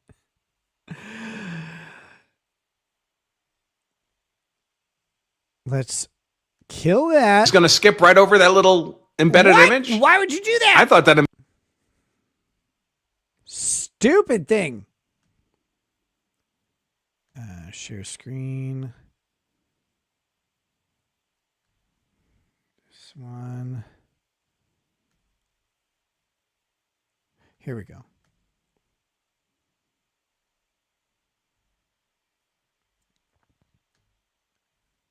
All right. This should work. Oh, I'm so terrible at this. She's going to skip right over that little embedded image? I thought that embedded image was interesting. Talk about what happened after the hearing. According to local reporting, at around 1:15... What's that say? At about 1:15 p.m., Dalton Etherly got in a confrontation in Millennium Plaza. One unnamed witness said a man punched Etherly. That would be Joshua Fox. Now, that fact is relevant to Dalton's claim of self-defense, but she just... Legal bites. Legal bites. You don't want to mention that? That there was an attack upon Dalton Etherly? You don't think that's relevant to his claim of self-defense? Not relevant. He claimed he encountered a group of guys pointing and laughing at him. And instead of just walking away, he decided to confront them. Here it is in his own words in a statement to first responders. Wait a minute. Does he say he decided to confront them? Or is that her saying that? What he said was, I had to defend myself. That's in quotes. He reportedly said he was walking past a man who was laughing and pointing at him. When Etherly approached him, the man told him to walk away. Where's the confrontation? You're allowed to walk up to people in public and have a conversation with them. If they tell you to go away, you go away. That's not if I walk up to somebody and ask them for the time or ask them how they're doing, am I engaged in a confrontation? Where's the word confrontation? This is the thing. Andrew's 100% right. But it's crazy because the entire premise of the Turtle Boy witness intimidation stuff is the entire premise of that. Oh shit, this is really loud, isn't it? I'll turn it down. I'm sorry. Is that doing exactly what he's saying is somehow intimidation. Here it is in his own words in a statement to first responders after the shooting, which he live streamed to his audience on Pump. I walked past him, he was sitting on the corner. I walked up to him because they were pointing at me. They were laughing, they were pointing at me, and I said, "What's up, guys? How y'all doing?" I said, "Y'all like the new suit?" Where's the confrontation? He said, "Walk away from me." I walked away from him. He came back up to me. He literally said, "I have PTSD. I feel like I'm in." He said, "You start saying all that chimp out shit to me, I'm gonna hit you." He hit me, started wailing on me, even after I had to defend myself by shooting him. He's still wailing on me. But here's an important detail. According to the arrest warrant, Chud turned his body in a bladed stance and reached for a firearm in his jacket pocket before the physical altercation happened. Also, one witness said that the other man punched him and then 3 to 4 shots were fired. Apparently, surveillance footage even captured a ricocheting projectile hitting nearby walls, which is important for aggravating factors about safety to other people in the area. After this scuffle, both men were transported to area hospitals. And the other man, after he was hit multiple times, was rushed to... Why did these women reporting on this case, they don't want to say Joshua Fox's name? The journalist this morning was the same way when we read her news report. He's always the other man. Why isn't he Joshua Fox? Were fired. Apparently, surveillance footage even captured a ricocheting projectile hitting nearby walls, which is important for aggravating factors about safety to other people in the area. After this scuffle, both men were transported to area hospitals. And the other man, after he was hit multiple times, was rushed to Vanderbilt for emergency surgery. Meanwhile, Chud, genius that he is, apparently shot himself in the arm in the process. But after getting treatment for that... You think Legal Bites has ever been in a physical fight in her life? You think she's ever I'm trying to carried figure a out how gun to for get personal this protection? stupid You think she has makeup any remover understanding of to how pour difficult out. it is to defend yourself with a gun when a large adult male has your neck in a headlock? You think she has that experience? But anyone who's had that experience, who's had to live through that experience, defend themselves against that experience, Like, I must be an idiot. who I manages cannot to injure figure out themselves how in to the get course stuff to come of out. defending themselves against that I'm lethal rubbing attack, it and it won't come out. they're just not a genius. multiple times, was rushed to Vanderbilt for emergency surgery. Meanwhile, Chud, genius that he You know what? I'm really tired of you guys. I'm really tired of you guys talking about Legal Bites and saying like, oh, like she hit the wall harder than Dale Earnhardt. Oh, she's really unattractive. Like she got so unattractive. Legal Bites was never attractive, ever.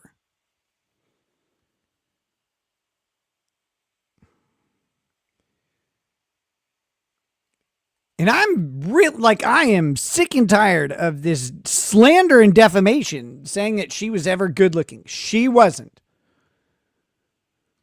apparently shot himself in the arm in the process. But after getting treatment for that wound, he was then booked into Montgomery County Jail. After all of this, Chud was officially charged with 4 counts. Those were attempted criminal homicide, employing a firearm during the commission of a dangerous felony, aggravated assault, and... I wonder if she's going to mention that self-defense, the legal defense of self-defense, is an absolute, a perfect legal defense to every one of these charges. That if it was lawful self-defense, no crime was committed as a matter of law.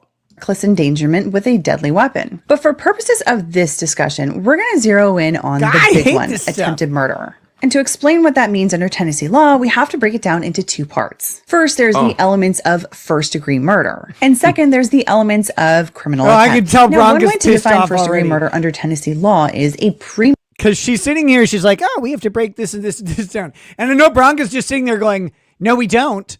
Because if he is acting in perfect self-defense, we don't have to break down any law because it's all irrelevant. There's not an element of first-degree murder when you have a justifiable use of deadly force. I know this is eating him up. I know he's just sitting there. He's probably about to say it. Funnier. Meditated and intentional killing of another. So we've got... I have to confess, I have not bothered stepping through the elements of these criminal charges. I just didn't think it was necessary. I figure most people know what murder is and most people know what attempt is. But I guess that's what we're in store for. So, all right, everybody get your law school caps on. 3 essential elements. In Tennessee law, we have to break it down into 2 parts. First, there's the elements of... I mean, it's so... I just don't know why we're doing this. I mean, why bother going through the... I'm willing to assume that every element of every criminal charge has been satisfied for purposes of discussion. Let's pretend that Dalton meets the elements of every one of these criminal charges. Okay. It doesn't matter if it was lawful self-defense. If it was lawful self-defense, it's not a crime. So why would you bother going through the elements? Just assume that they're all satisfied. I mean, clearly he shot the guy. Is there any doubt that if you shoot someone like this, it's attempted murder? Unless it's legally justified? Okay, here we go. I don't know. I'm gonna use know. this makeup remover. I'm not sure I see the merit here, but okay. My fake. It's not my show. It's Legal Bites. first-degree murder. And second, there's the elements of criminal attempt. Now, one way to define first-degree murder under Tennessee law is a premeditated and intentional killing of another. So we've got three essential elements. First, there is premeditation. Second, there's intent to kill another person. And third, there's the actual killing of another person. The guy's not Now let's dead. start with the element of premeditation. This means that the intent to kill had to be formed before the act itself took place. In other words, the mental state has to be sufficiently free from excitement and passion to be capable of... Well, something is free of excitement and passion. The irony. I'm sorry, guys. I'm having too much fun. This means that the intent to kill had to be formed before the act itself took place. In other words, the mental state has to be sufficiently free from excitement and passion to be capable of premeditation. But, and this is crucial to understand, there is no minimum amount of time for premeditation. That decision to kill can also actually be made in an instant. Now, when the prosecution can prove everything except that the victim actually died, we look at criminal attempt. And under Tennessee law for criminal attempt, a person commits it when they act with the intent to cause a result and take a substantial step toward committing the offense. So put it all together, and here's what the prosecution really needs to show here. First, Chud intended to kill the guy. Second, he formed that intent before he pulled the trigger. And third, he took... No, okay, so the prosecution doesn't actually have to prove that Chud intended to kill the guy. He just has to prove he shot the guy. We're presumed to intend the probable outcomes of our actions. If you shoot someone, it's just baked in the cake that you were intending to cause them death. A substantial step. Yeah, so Branca is right in the overwhelming majority of cases with gunshots, but there is obviously the case where you don't intend to shoot a person. You intend to shoot for whatever reason, and you strike a person. Maybe you're hunting, right? And you don't know that there's another hunter over or there might be like a ridge, or they're in camouflage or whatever, and you shoot towards a deer and you miss the deer, and your bullet actually strikes the hunter that you didn't see. Hypothetically, you intended to shoot. You didn't intend to shoot that guy. And that's where things are different. But in any case where you intentionally shoot a person, you are presumed to intend the death. That is an intentional use of deadly force. No matter where you shoot them, hand, toe, whatever, it doesn't matter, as it's deadly force to fire a weapon knowingly at a person. So yeah, Branca's right. There is a couple edge cases where that might not be true, but yeah. And of course, for this discussion, that's not in question. Up towards killing the guy, by firing multiple shots at him. So now that you understand what the prosecution has to prove here for attempted murder, let's talk about the evidence that is currently... You think she's going to do this for all the 4 felonies? known to the guy, by firing multiple shots at him. So now that you understand what the prosecution has to prove here for attempted murder, let's talk about the evidence that is currently... By the most frustrating thing about YouTube... The most frustrating thing about YouTube is that this style of dry, boring, boner-killing video from Legal Bites, like this, where they talk with an affectation of education and, like that whole thing, that is what they're like, oh, this is what people want when it comes to law or legal analysis or other professional things. Like the same polished bullshit. They don't want anything interesting to happen on a legal analysis video. They don't want any emotional response. They don't want any indignation. They don't want anything at all. Just this dry, shitty analysis from someone who, like, if she started talking to you like this on a bus or a subway and you were stuck, like you're on the window seat and she sits down and she's like, hi, I would like to tell you about the elements of first-degree murder. You're like, yeah, I'm going to take notes right now, bitch, because we're going to use it in just a second. Like, you would lose your mind. No one talks like this. No one acts like this. And no one actually wants to see this. But the algorithm wants to deliver this. It's the worst. I do got to say, guys, that we're not going to watch this whole video. We're going to do just a couple more minutes. And then I'm going to buzz off for the night and go, I didn't know Lady Raggets was still awake. I'm going to go spend a few minutes with her. Known to the public. Get ready, because this is where things really start to get bad for him. First, his own live stream statement that he made to the police makes him... Did you see that? Watch Andrew's eyes when she says, this is where things get really bad for him.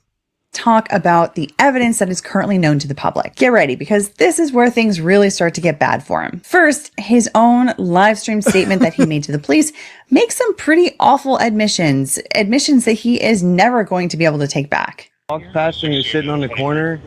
I walked up to him because they were pointing at me. They were laughing, they were pointing at me, and I said, "What's up, guys? How y'all doing?" I said, "Y'all like the new suit?" He said, "Walk away from me." I walked away from him. He came back up to me. He literally said, "I have PTSD. I feel like I'm in." He said, "You start saying all that chimp out shit to me, I'm gonna hit you." He hit me, started wailing on me, even after I had to defend myself by shooting him. He's still wailing on me. Where's your weapon at? They have everything. So as you just heard, the first problem here is that he admits that he shot the guy. Then What a retard! What is she talking? Of course he admits she shot the guy. He shot the guy. He's got to make a self-defense claim because he can't make an I didn't shoot the guy claim because he shot the guy. What is she talking about? That's the dumbest thing.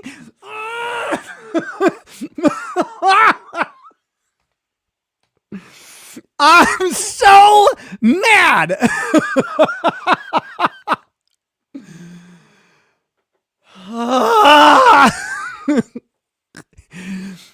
He's going to make a self-defense claim. He has to have shot the guy to have acted in self-defense. She's like, this admission is very damaging for him. What are you talking about? Legal bites. Do you not know how self-defense works? You think it's a problem for his legal justification that he said he shot the guy? Oh my Lord. Oh my Lord. It would have the problem for him would have been if he said I didn't shoot the guy. Exactly. Then he wouldn't have a claim of self-defense. Self-defense is a legal defense of confession and avoidance. You're not confessing to a crime, but you have to confess to the conduct. You have to say I shot the guy. And then you say in lawful self-defense. You can't, it would be. And you have to have intended to shoot the guy. That's how self-defense works. You can't self-defense by mistake or accident. You can't magically shoot someone and be like, I acted in self-defense. No, you didn't. You acted negligently, actually. If you didn't intend to shoot the guy, but you shot him. So yeah, he says confession and avoidance. And that's a great way to say it. Absolutely. I think I prefer confession and justification because he's saying avoidance of the consequences, which is true. That's correct. I'm not calling out Andrew here, but he's just a step beyond because he's saying he's talking about the consequences and avoiding the consequences. I'm saying confession and then justification of the action like that. That's what legal self-defense is. It is justifying what you did, but you did the thing. I know he's got to be burning up. Incoherent to say I did not shoot that man in lawful self-defense. That wouldn't make any sense. An intrinsic and necessary, a required component of any claim of justified self-defense is that you did the act. Him saying he shot the guy is not a problem for him. It's a necessary constituent element of his legal justification. So as you just heard, the first problem here is that he admits that he shot the guy. Then the second big problem is he admits that he intended to shoot the guy. Now, he does say that he was acting in self-defense. But self-defense is... Oh my God. What was...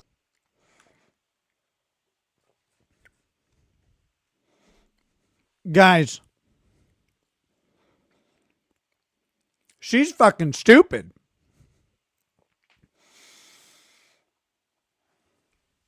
This is not, this is basic self-defense law. What is she talking about? He admits he intended to shoot the guy. Yeah, you can't accidentally self-defense. Ah! Look at how fucking dumb she looks right now. She looks like a chipmunk that just found 3 walnuts. Like, I'm so happy. What's he supposed to say? I shot him by accident. I shot him, but I didn't intend to shoot him. I shot him by accident. I mean, there is a legal defense of accident. That's a legal defense, just like self-defense. But self-defense has to be an intentional act. You're intentionally using force to neutralize a threat against you. There's no such thing as unintended self-defense. So, okay. All right, well, we're going to get into self-defense now, so this ought to be good.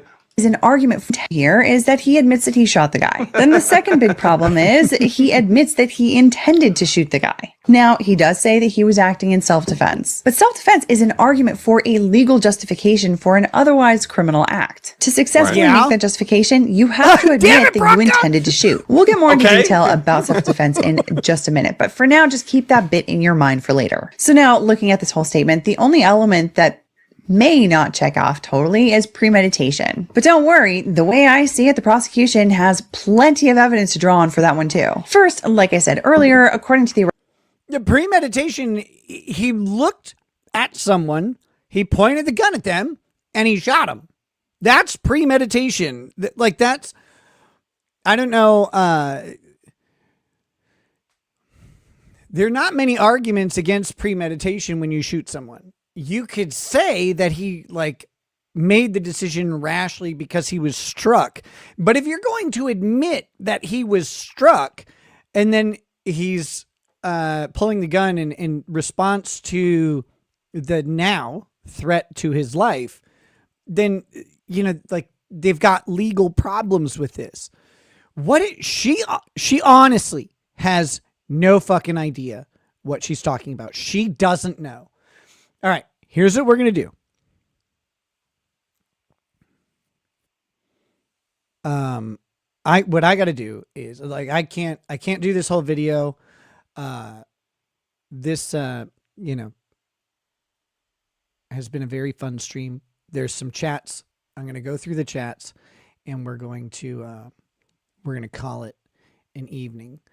And I'm going to go, like I said, I'm going to go hang out with Lady Raggets for a little bit and then go to bed. And then I do plan to stream tomorrow. It'll probably be tomorrow night.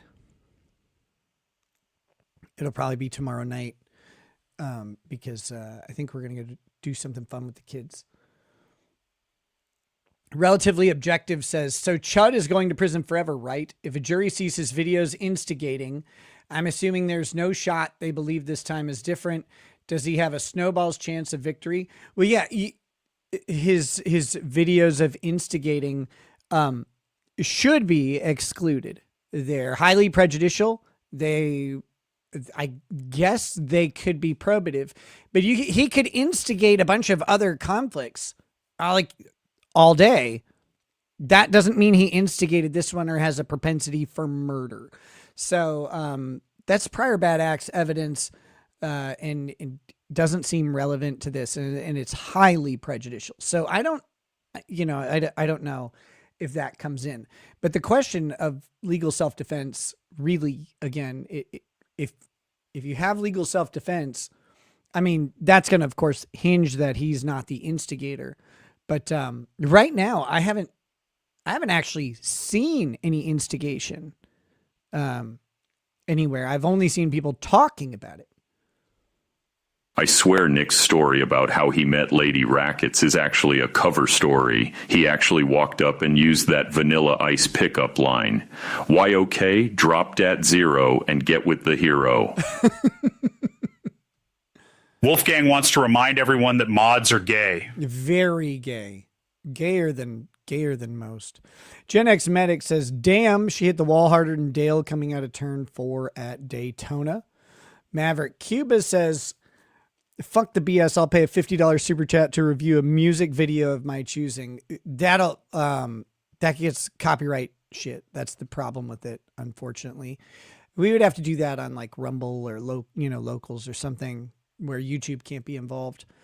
Wolfgang Deo says, nice using makeup to cover your black eye, mate. Yeah, I put on the makeup now. The Iceman says, Nick, congrats on being 2 years behind the bad stuff. Get to the part where Bronca goes off on her. Second, are you wearing flipping eyeliner while looking like Slimmer Shady? Lol, love you, Nick. Congrats. No, it was, again, it was cosplay. This is the outfit I was wearing when I got arrested, and I had a black eye at the time. That was 2 years ago today. So that was just the fun. Like, that was fun for me to do that. Winston Smith says, planes, trains, and automobiles. Couldn't you see? I was reading the vomit bag. Winston Smith says she has the white liberal woman crazy eyes. She always did. Maverick Cuba says, so video breakdown tonight or no? No, not tonight. Not tonight. And if you want to do that, like hey, I'm going to super chat and will you do this? It's best if you talk to me ahead of time, maybe like DM me or email me, because again, if it's on YouTube, the copyright on playing a music video can get a stream struck mid-stream. That's really fucking irritating. So, all right. That's everything that's out there right now. I believe we got Rumble Rants, we got Super Tips, we got Super Chats. Maverick says, come on, man, can send an audio file, no video. Pause it enough, you can pull it off. You have to pause it every less than 6 seconds. No, I'm not going to do it tonight. Like I said, talk to me, send me a DM or an email, and we can arrange it, figure out how to arrange it and stuff like that. So, all right, guys, thanks a bunch for hanging out with me. And Russell J. Finch, thank you. That was really nice. Says, never forget you're a wonderful husband and father. Yeah, it's true. Oh my gosh, we are at 961 likes. I was hoping to get to 1,000 by the end of the show, but I guess fate had other plans. Unless 39 of you go ahead and hit that like button, like right now or whatever. Maverick Cuba says the artist is dead. Yeah, but the copyright holder is not. The copyright holder would probably be the production studio. I'm not gonna do it tonight. So, believe me, as much as I want to have you pay me money to do something, we're gonna end the show, and like I said, we should set that up to do some other time. All right, guys. We're at 990. We're so close. We can do it. I don't know. I'm sure we can.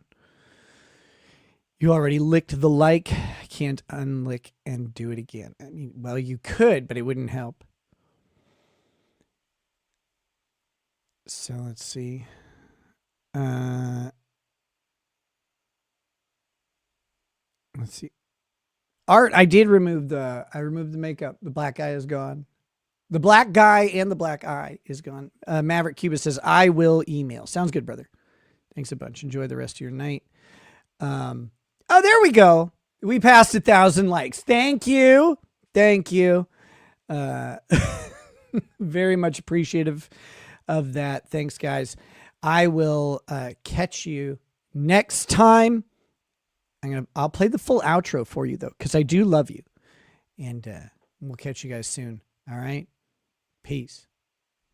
Peace.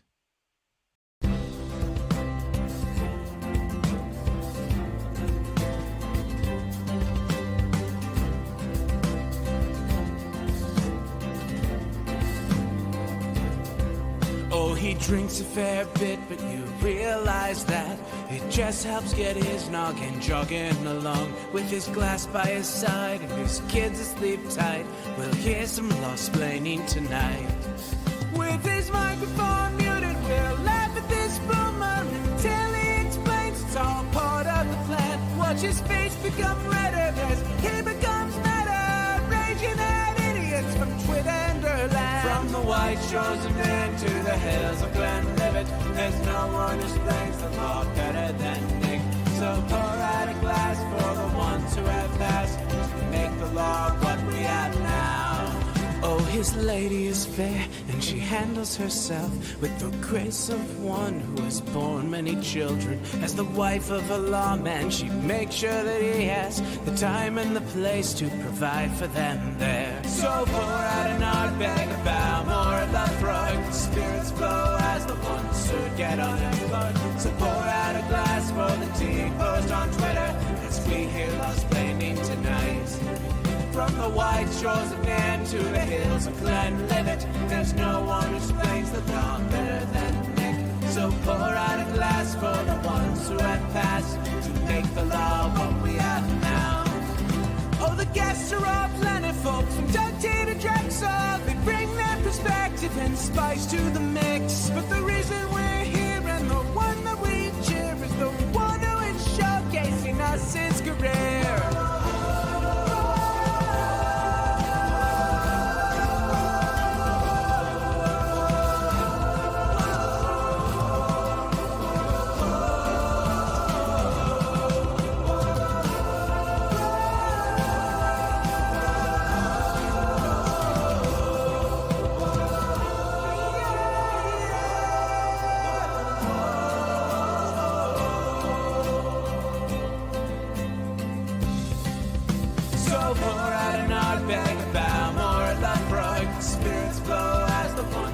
Get unemployed. So pour out a glass for the tea post on Twitter as we hear Lost Blaming tonight.